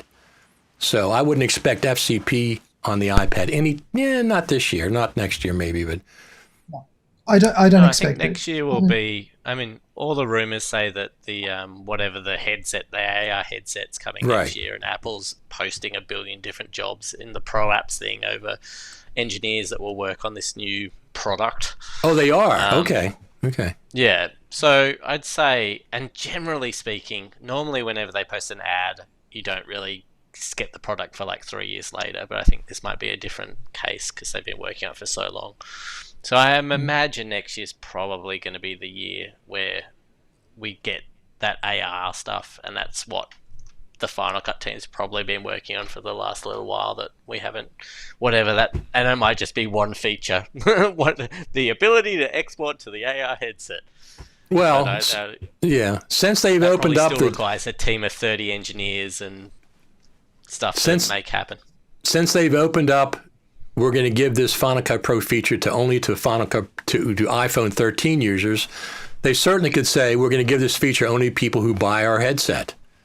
Doesn't benefit anybody else in the Final Cut Pro ecosystem, the 4 million plus users, only the people that buy the iPhone or only the people that buy the headset. That would be nonsense. Give the editors stuff that they need. Well, someone who owns the headset or the phone can shoot stuff and send it to an editor who doesn't. Well, yeah, they can, but the feature is basically you need an iPhone in the workflow. You need an iPhone 13 Pro or Pro Max in the workflow. So you have to have this specific iPhone in order for this feature to be beneficial to you, one way or the other. Well, the thing is, if we do get AR glasses, that would be actually finally a good place to deliver 360 or 180 degree video, which at the moment delivery for that is the challenge. So if we had a proper place to deliver 360 video, maybe we'd get to play with that a bit more. But I saw a guy that live streamed 360 video. You could actually, I was so shocked. There's this guy I watch called The Walking Commuter in New York. He walks around New York all the time, and one of his streams, he did a 360, and you could actually go around and move the camera as he was walking. I was kind of surprised. The challenge for that stuff is resolution. Like we just don't have the bandwidth to do. Like until these recent computers, you couldn't easily deal with 8K in real time on most machines. And now your laptops can handle 8K. Like I was exporting 8K the other day just for fun, and it was like, sure. Oh, okay. No, I was running some benchmarks for I can't remember, Felipe Baez, who asked for, or is it was either Felipe or Robin Moran. I think they both asked to do some. They've both been wanting some benchmark results recently, and it was like, oh, this is just like working in 4K, which is just like working in 1080. It's just the speed, but networks can't handle live 4K, let alone the 8K you really need for 360. 360 has really been starved of resolution, and there's clever people trying to good solutions to it. But I think in the short term, it's not going to be mostly video through AR. It's going to be generated stuff live. It's going to be, video games, VR stuff, or lower resolution stuff overlaid, but they're not going to generate the full 360. They're going to generate just the bit you're looking at. Right. So it's not, I suspect it won't be something for us video peeps to, make video to replace that full 360 immersive environment. Maybe not just yet, anyway. Yeah, but that's what I want, Ian. I want stuff for us video, nuts and bolts things for us video editors. Some of the things will benefit Hollywood because people keep talking about how important Hollywood is, and I understand that. But when we talked to the Final Cut Pro team at the Creative Summit, I think it was 2 years ago, the Hollywood issue came up, and they said, look, we have, 20 different areas that we're concentrating on. Hollywood's just one of those. It's not going to be the dominant issue, the thing we're working on. It's not going to be dominate. It's one area that we pay attention to as far as making improvements and all. But a lot, dupe detection won't benefit Hollywood. Of course it would, right? Something, dupe detection. Of course it would. Of course it would. I mean, there's things that Hollywood wants that would benefit us. For example, collaboration. Now, that's the big thing, right? That would be, in this day and age when everybody's streaming from home and working from home, the collaboration feature would, of course, help everybody, not just Hollywood. And now that's a big one, I understand. I think they see collaboration as maybe solved between Frame.io and PostLab. What about that Lucid link I've been seeing recently? Lucid Link's like the engine behind PostLab Drive. Okay. So, yeah, PostLab uses Lucid Link behind the scenes to do the PostLab Drive functionality.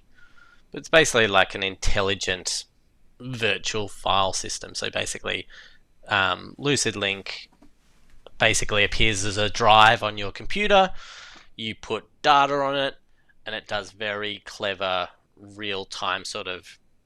So, for example, if you've got a video on Lucid Link, and you import that into Final Cut, and then you can scrub along, rather than trying to download that whole file at one time, it'll just grab the frames it needs. So it literally sort of grabs it off the cloud. So it's sort of downloading in real time. And then as it gets stuff, it caches it and sort of saves it locally.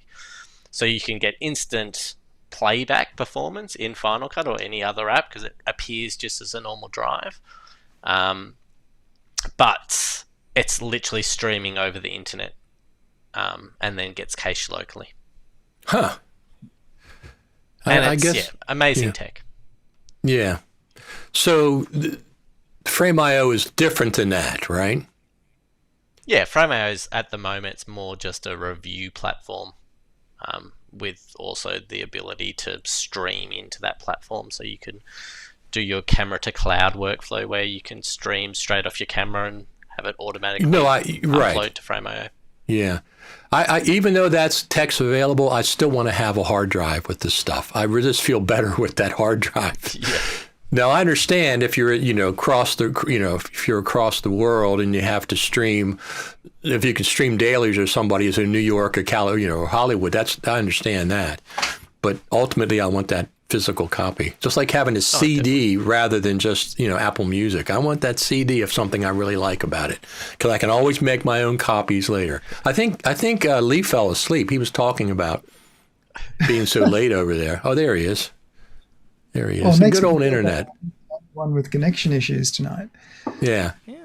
Well, we're halfway across the world, so it's connection issues are not that. The person that lives in the forest has the best internet.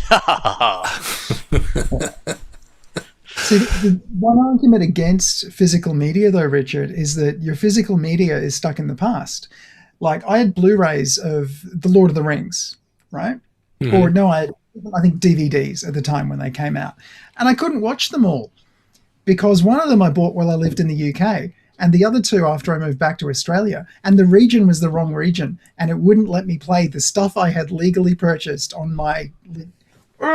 So then I could repurchase them all again on Blu-ray, and eventually we repurchased them on Apple iTunes, and they got upgraded for free to the 4K versions, which would not have happened had I bought a physical version. And all your music, progressively being remastered in Atmos, and it sounds amazing. I mean, especially these headphones, I have to say. Yes, but you know how popular albums are and vinyl are right now? Yeah, but only as a showpiece, only as a physical artifact that you can hold. They're not. No, the sound is, if you get a good album on a good stereo, it's phenomenal. Phenomenal. Much better than CDs. Much better than CDs.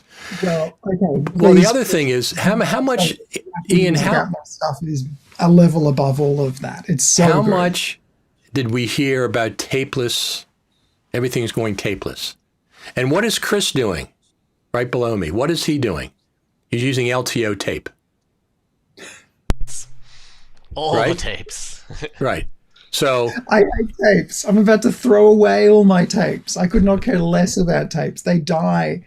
I've had not tapes. LTO tapes. People use them right and left. I mean, Hollywood. I'm sure Hollywood's backing up an LTO, aren't they? But to be fair, that's one element of it. I mean, if you think about, we're all capturing onto cards or onto drives. Right. So right. Majority I don't want to speak for Chris, but the LTO is going to be like 5 to 10% of my workflow. Like that's the archiving part of my workflow. The rest of my workflow is all literally bits and bobs. Right. I understand, but it's still going back to tape. People say tapeless. It's not tapeless if you're going to LTO in the end. It's well, yeah, but no, the end delivery is going digital and it's going online for most, like for 99% of the stuff I'm doing. It's just the backup that's going onto the tape. Right. It's the just in case. It's like, think of tape as old reliable. Yeah, exactly. I had to do a event last week up in Sydney, which is basically a 90-minute or so live show. Which was live streaming to TikTok, but then the next day it was playing on traditional free-to-air TV. So I had a couple of hours to cut down the 90-minute show to like a tight 65-minute with 7 ad breaks sort of thing. And because it's going live to air, I need to hand over like an XD-cam file, but also an XD-cam physical tape, so that worst case, if the file was corrupted or whatever, they had a physical tape that they could go in and press play and play it live to air. But yeah, it's such a pain in the butt because to get it to tape, you need to play it back in real time. So it was a very, very late night. So one of the things that we've had recently is we made gingerbread. I shouldn't say we. I filmed it. Gingerbread houses at the house. Film look. What are you doing there? That keeps popping up.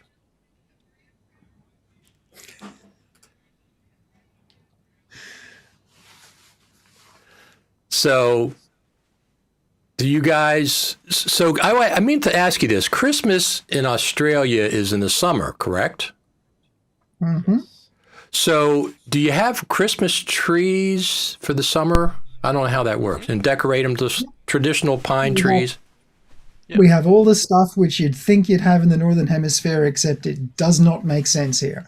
So, yes, we have, things that look like they might have snow trimming, and we have trees with tinsel, and some of us have roast dinners at Christmas time. And well, the dinner, sure. Yeah. And then Hanukkah's the same, right?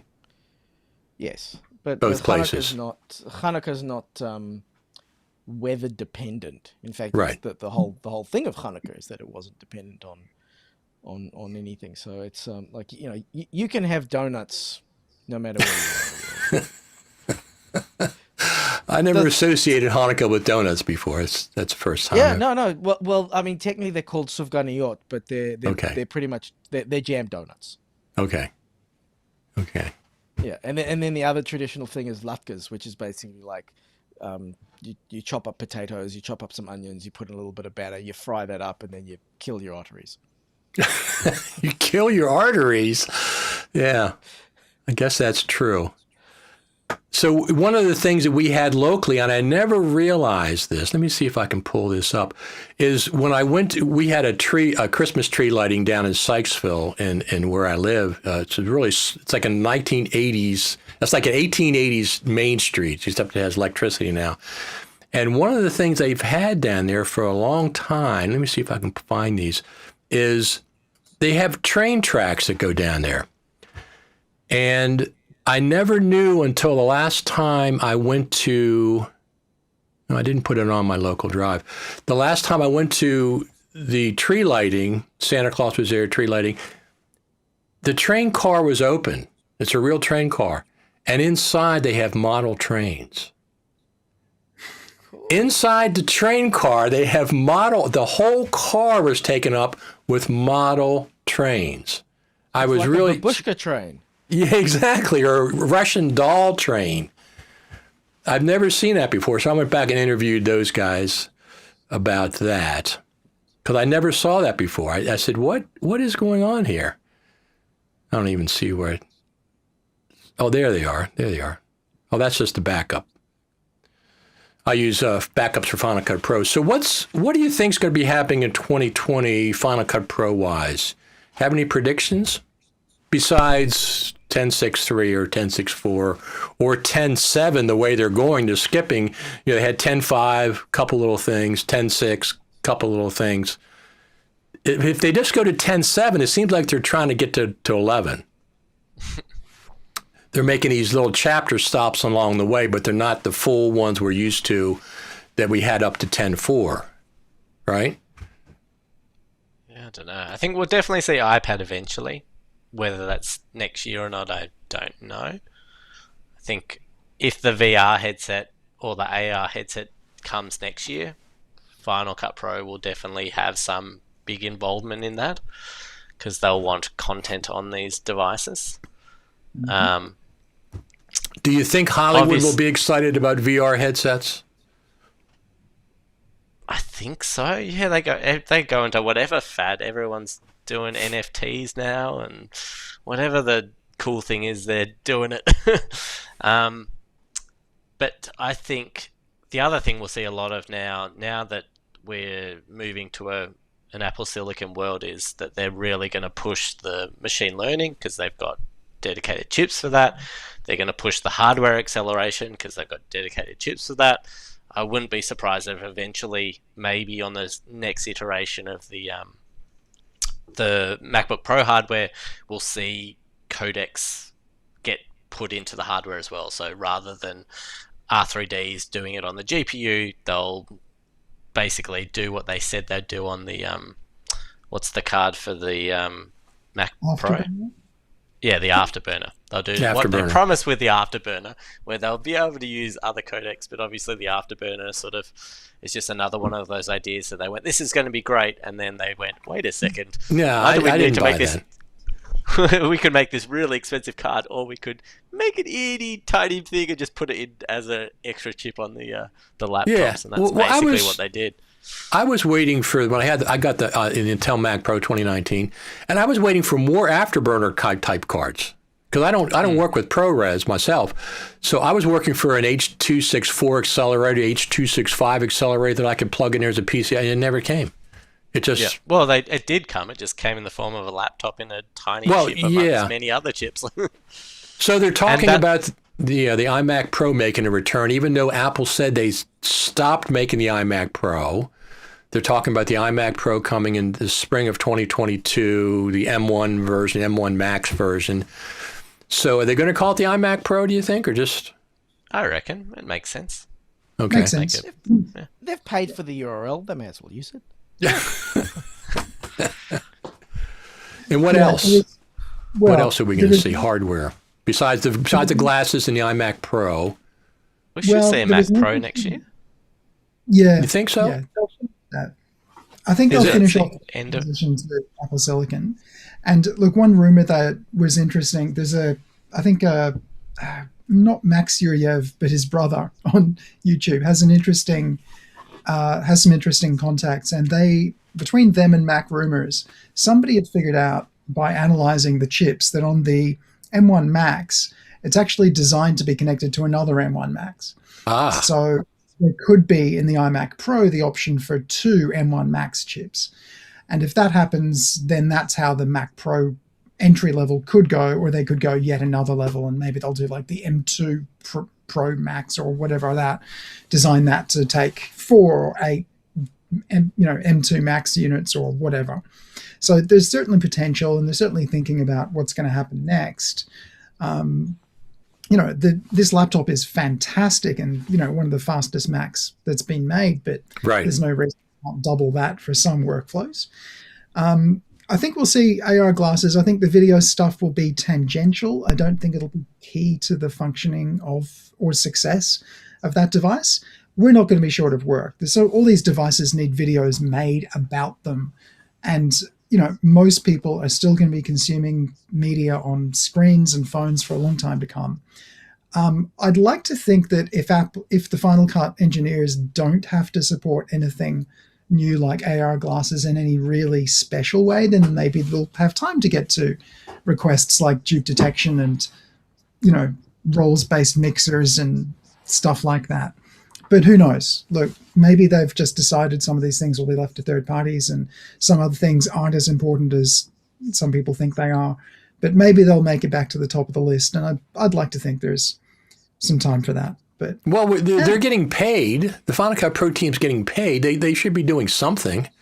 Hey, look, Final Cut Pro team, because they listen to this show, and I know specifically because there was somebody who got a phone call right after one of these episodes. One of my guests got a phone call from somebody right after one of the episodes. Get my expectations back up. I don't like them being like mediocre. It's like they're like mediocre right now. I have more expectations for Resolve and for Lumafusion than I do for Final Cut. It's not that I don't like Final Cut. It's just, it's okay. I mean, it's doing well, but it's. I don't think mediocre's fair. I think you could say that your expectations are low in terms of you don't expect a lot of new features, but I think, at least for me, the features that have come have been fantastic. So, and I'm sure that's not what you mean, that the features are mediocre, because they're certainly not. They're great. They're just not coming out at the same pace that you would like. Well, the same pace that they've shown us in the past. It's not my expectations solo. It's my expectations based on Final Cut Pro 10.1, 10.2, 10.3, 10.4, 10 years of development of Final Cut Pro. The last 3 years have been, they pale in comparison. They pale in comparison to the first 10. But Richard, to quote a song that you love, maybe those were the good old days. Well, that's good point, Lee. Excellent point. But that's what I'm saying. I'm not saying you got to get these Final Cut Pro. I'm saying my expectations are down here for what's going on. So therefore, what they do or don't do, it doesn't bother me. Iain told me that at the last Creator Summit when I was expecting 10.5 in 2019. He says, I don't think, he said that I'm not going to raise my expectations up so that way I'm not disappointed. And that's where I am now. I'm not going to, there's so much potential. Yeah, like if you think, hey, it would be nice if they did this, and then they do this, then that's a really happy day. But if you're expecting this, and then they do this, then you're disappointed. But if you just keep an open mind, then, who knows what could happen, and it could be great.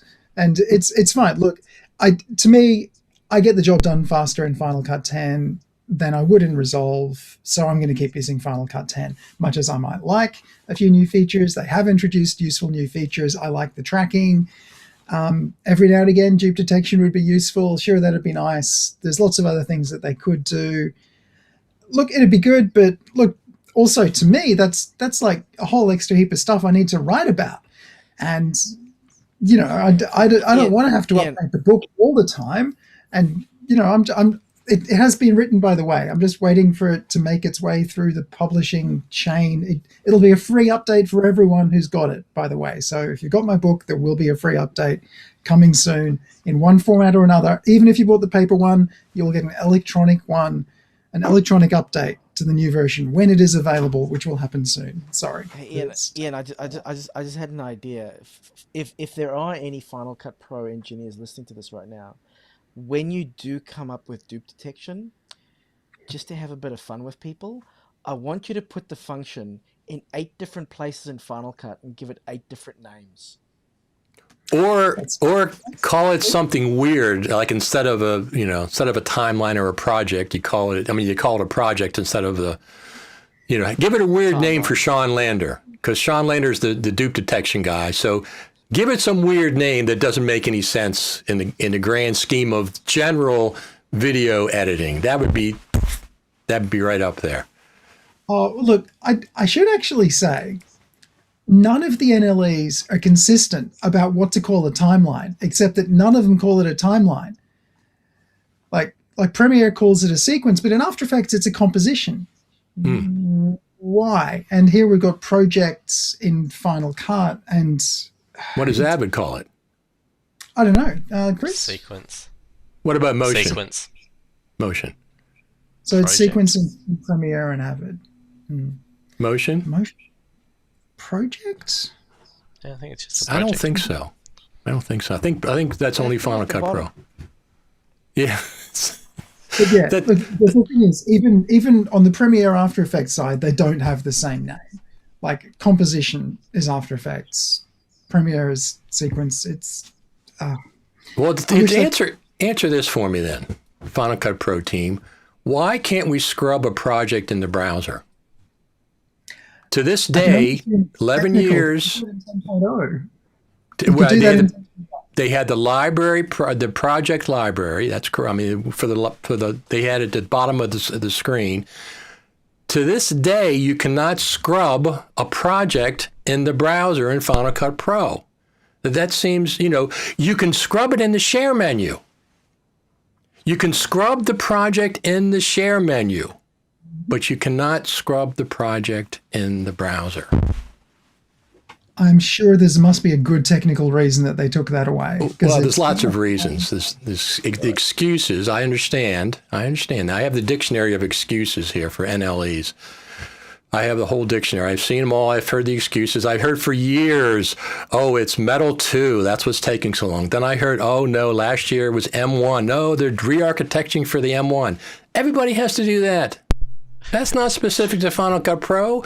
Resolve has to do that. Everybody has to do that, not just them.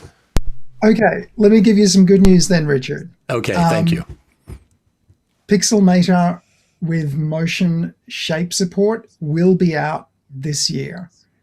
I'm not going to steal their thunder because I'm not sure if I'm supposed to reveal much, but yeah, I have been helping with their excellent beta testing. And there's really, really, really nice new features coming soon. It's going to be the tool of choice if you want to export either layered-based pixel content or motion shapes to motion. So that's a good one. So hang out for that. Really did you get your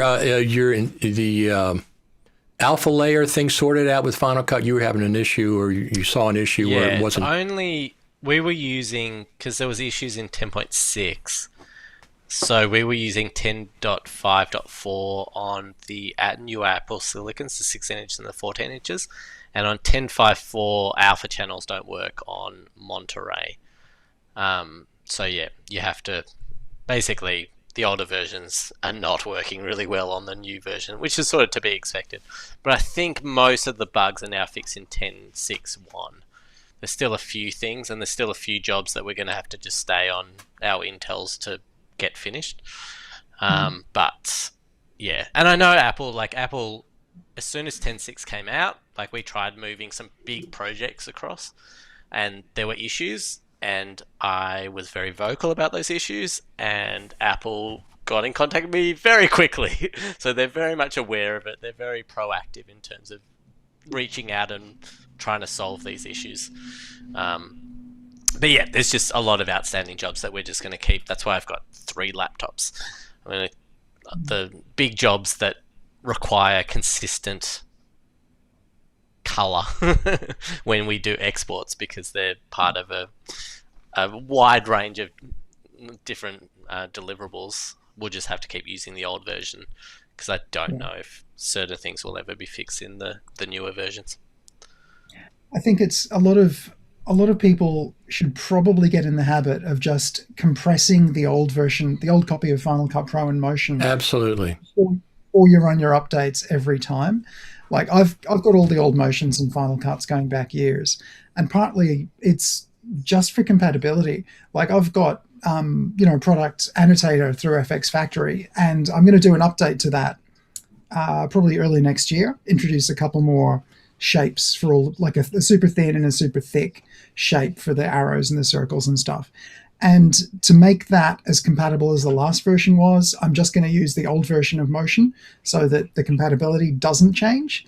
And if I didn't keep the old version of Motion alive to make all those new Motion templates, then suddenly the compatibility shifts and you have to have 10.6, and that would, I'm sure, annoy some people who are on older Macs who can't use 10.6.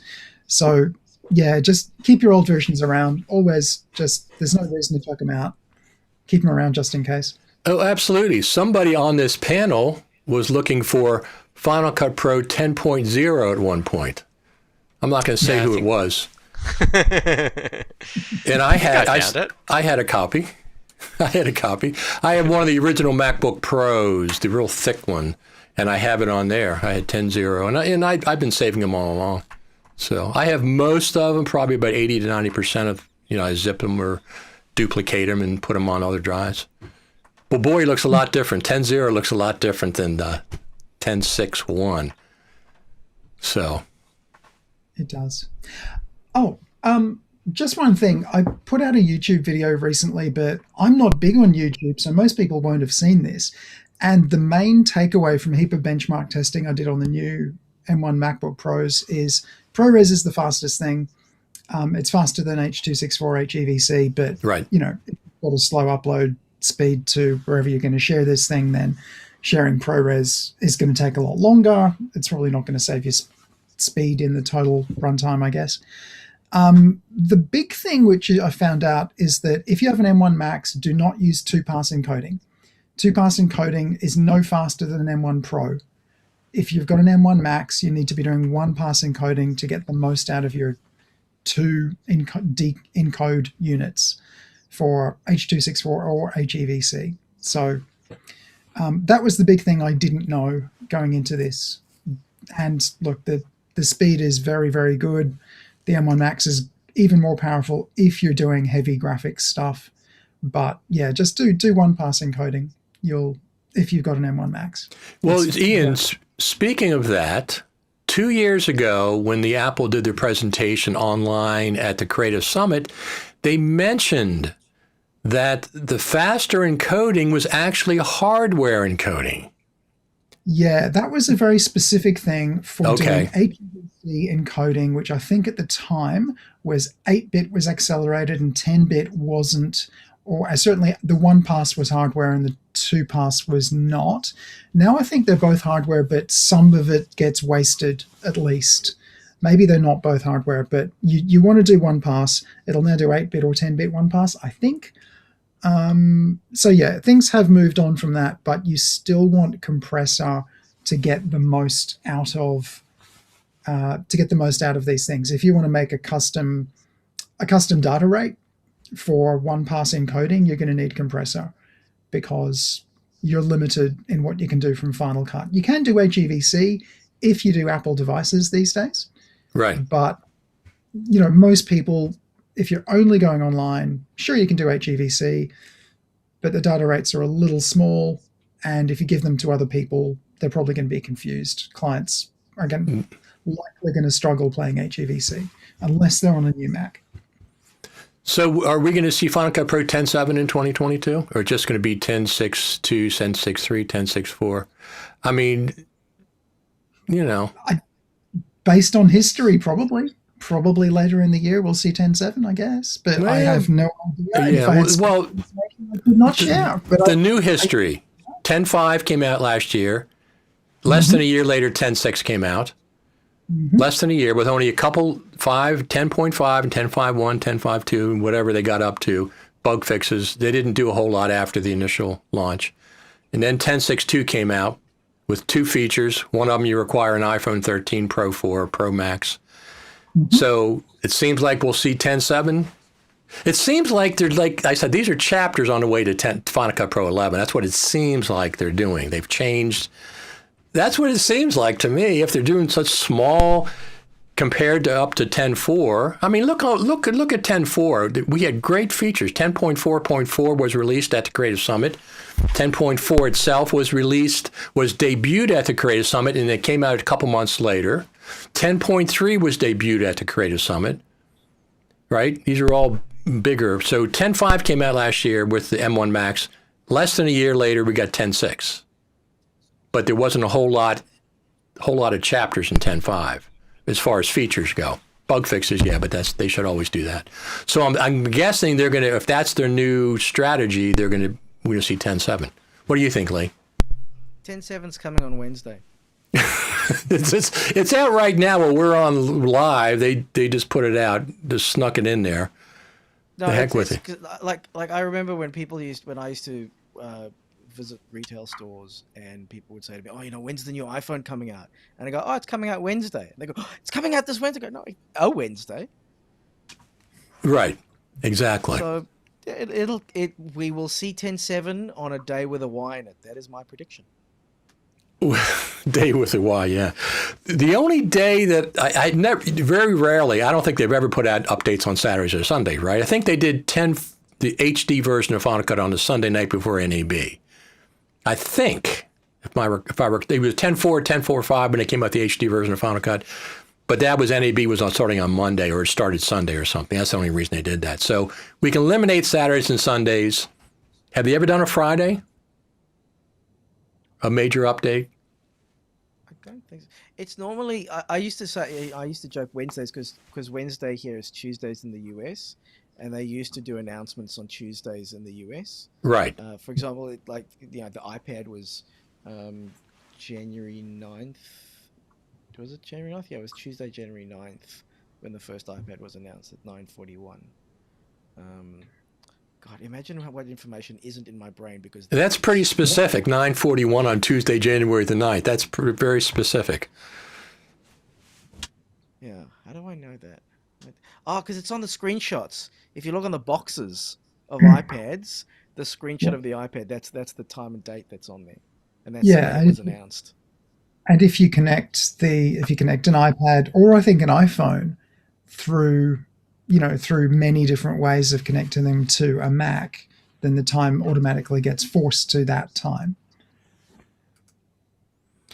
So I mentioned before we leave, that I got a new drone. So here's what happened. It was Thanksgiving, and they had a special on the original DJI Mavic Mini. So it was like $300. And that includes 3 batteries, charging case, the drone itself. So I went and got it. And I like it, but I have a Typhoon H, which has 6 blades, it's a sexacopter. It's this giant monster of a thing. I like this one better. It's smoother, it's controlled better. This was one of my sunrises from my house. I just shot it up there and spun it around. And it seems, maybe because the technology is more modern, or whatever, but it seems tighter, controlled. My H will go like back and forth when it's supposed to be standing still and stuff. And now the H has its own LCD screen and its own. I don't have to use a phone or anything, so that's pretty cool. And it has 6 blades, and it'll operate on 5 of those 6. So if one goes down, I can still bring it down safely. That's the good thing. But it's gigantic. So that was my Christmas present for myself. Yeah. Technology marches on. And look, the rumors are what they've been pretty consistent about for a while on new phones. Like all these very nice phones will be hugely superseded with the new ones if the rumors are true, where they're going to quadruple the megapixel count and allow for 8K video, which in good lighting could be very, very good. Because to me, it's been resolution that's been lacking in iPhone video for a long time. And, even with ProRes as an option. Now, obviously, 8K ProRes is going to fill up any phone in no time at all. But Yes. I was going to say, imagine how much 8 terabytes on a phone is going to cost. Well, listen, one of the weird things about I got my iPhone 6, whatever the heck this is, 13 Pro Max, and I have the 1 terabyte because of ProRes, but though I'm not using that much. But the frame rates are weird. Okay, cinematic mode doesn't have 24p. It only has 30p. And when you think cinematic, the first thing you think of is 24p. Doesn't have it. It's 30p. I think there must be a technical reason for that. It's a weird one, but I suspect it's because the LiDAR is locked at 30 frames a second and it's using LiDAR. Okay. Okay. Because otherwise, even if they've done that as a version 1 will update it, they haven't updated it. So no. The fact that we can't do 24 or 25 or anything but 30 tells me it's a hardware limitation. That's my best guess, and it's annoying. But that's okay. It'll get faster. It'll get better. Everything will be improved. Maybe they have to go back and tweak the hardware to allow different frame rates. Well, they have 24p and 4K. They just don't have it in cinematic because maybe, like you said, the LiDAR is locked to 30p. That could be it. And they certainly is using LiDAR. So when I first got the phone, and I'm going back into Final Cut with 10.6, and I'm using the cinematic mode, it's a lot more sophisticated than what I originally thought it was. Originally, I thought it was a slider. You just do this zoom slider and it blurs the background. No, there's like 4 separate controls when you bring it into Final Cut. You have controls in the timeline. You have a cinematic mode timeline. You have 2 or 3 controls in the viewer, and then you have the other control in the inspector. It's the more sophisticated. I actually like it now. It is 1080p. It is limited to 1080p, but I really, I like it. I mean, I use it in some circumstances. Since I output 1080p, this stream is 1080p. So, Lee, are we keeping you awake? I know we are. And Chris, both you guys? Yeah, sorry. It's just it's coming up to 1 a.m. and yeah, I'm working on a project at the moment. We're pretty much on picture lock, which is great, but it means we're now on captions, and that's so much fun. So what are you doing? Lee? Anything people want to know about? That you want people to know about? Yeah. Well, my Final Cut course is out. It's on This Week in Photo. So it's actually we adjusted a little bit to sort of make it more targeted for photographers are moving into video. So this is a great introductory course if they want to learn how to use video. And it's interesting. It's an interesting sort of situation because very often you would think that photographers would move to Premiere because most photographers are paying for Photoshop. So like, oh, well, look, I'm giving Adobe my money anyway. I may as well give them more money and then I'll use Premiere. But I argue that obviously Final Cut's a lot more user-friendly. So particularly for someone who's coming into video editing who doesn't have a background in video editing, right. Final Cut, I think, is a lot easier to pick up. So that's kind of where I've designed that course around, where it's like, my whole thing is I could show you the basics of Final Cut in 15 minutes and get you up and running, but then we could spend 3 weeks going into the deep dive details. Sure. Somewhere in the middle. Now, before I move on to Chris, is that a lampshade iMac? I know that's a cube behind you. It is a lampshade iMac, and I actually have to thank my mother because it was sitting in her garage for about 8 years. And she didn't, God bless her, I said, please never throw it out. And so she didn't throw it out, but she did say the last time I was in New Zealand, which would have been 2.5 years ago, she was like, it's not staying in the garage, you're taking it with you. So okay, there it is. It still works. Now, does it run Final Cut? That's what we want to know. It not the current version, no. But I do one day, when I'm brave enough, want to break it open and put a Mac Mini in there. That'd be cool. What about the if I can cube? work out how to get the screen to plug in, I'll do that. I think that. What about the cube? The cube still works as well. I've got the speakers and stuff in the garage. Yeah, so yeah, I still love how you open it up, you turn it upside down, you push down, you pull it out. It was beautiful engineering, great marketing. Not the best, Yeah, underpowered, but yes. It was, yeah. It overpromised, but it's I still love it. Yeah. No, I always liked the design. I almost bought one, but I did not because of the underpowered. It wasn't powerful enough compared to other like the iMacs or whatever at the time, or the Mac Pro. I guess I was porting those at the time. Chris, what are you doing? You want people to know about Command Post, obviously. Yeah, I guess that's the only thing worth advertising. Command Post, it's free. Just adds a bunch of cool stuff to Final Cut. I am going to add over the next little while. I've been using a Logitech Craft keyboard, which has a little dial on it. So I am going to add Craft support to Command Post at some point. And what else am I adding? I think that's pretty much the only thing. Yeah.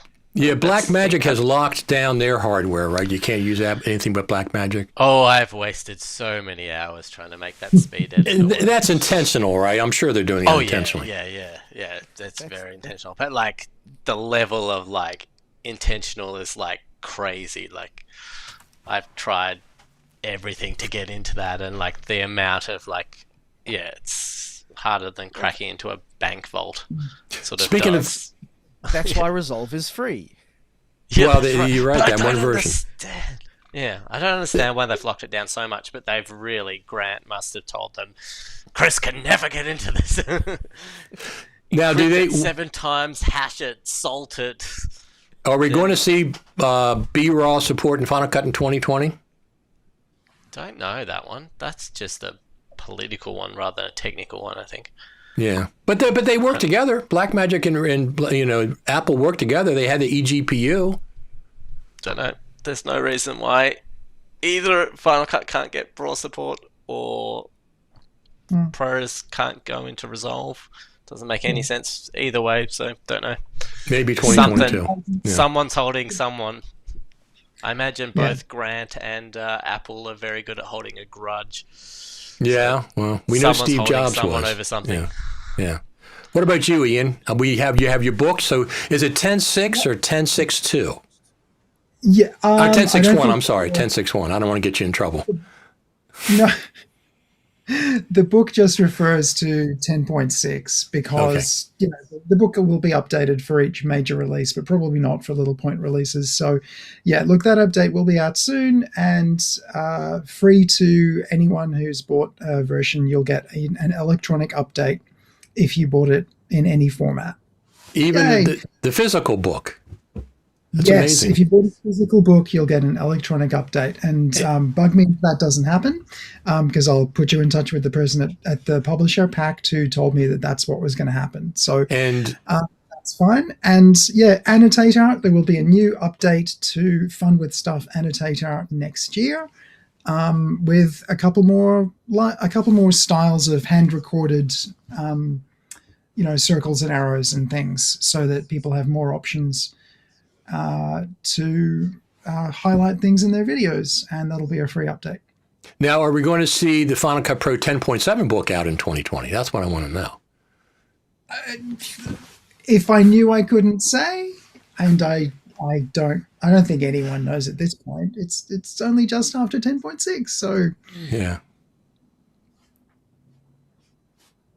I hope so. I hope there's more stuff coming soon. Have we covered everything? Covered everything for tonight? You guys have got to get to sleep, I know. I'm just waking up and just starting my day. Second cup of coffee. Is everybody good? Yep, absolutely. So Merry Christmas, Happy Hanukkah, whatever you're celebrating for this season. I wish you absolutely the best. We're going to have one more of these on next week with a few folks. And I really appreciate everybody coming on. Staying up late tonight. Thanks for having us. Absolutely. We'll be doing it again, as we always do. Thanks, gentlemen. Good to see you. Thanks. Cool. Bye. See ya. It's my pleasure.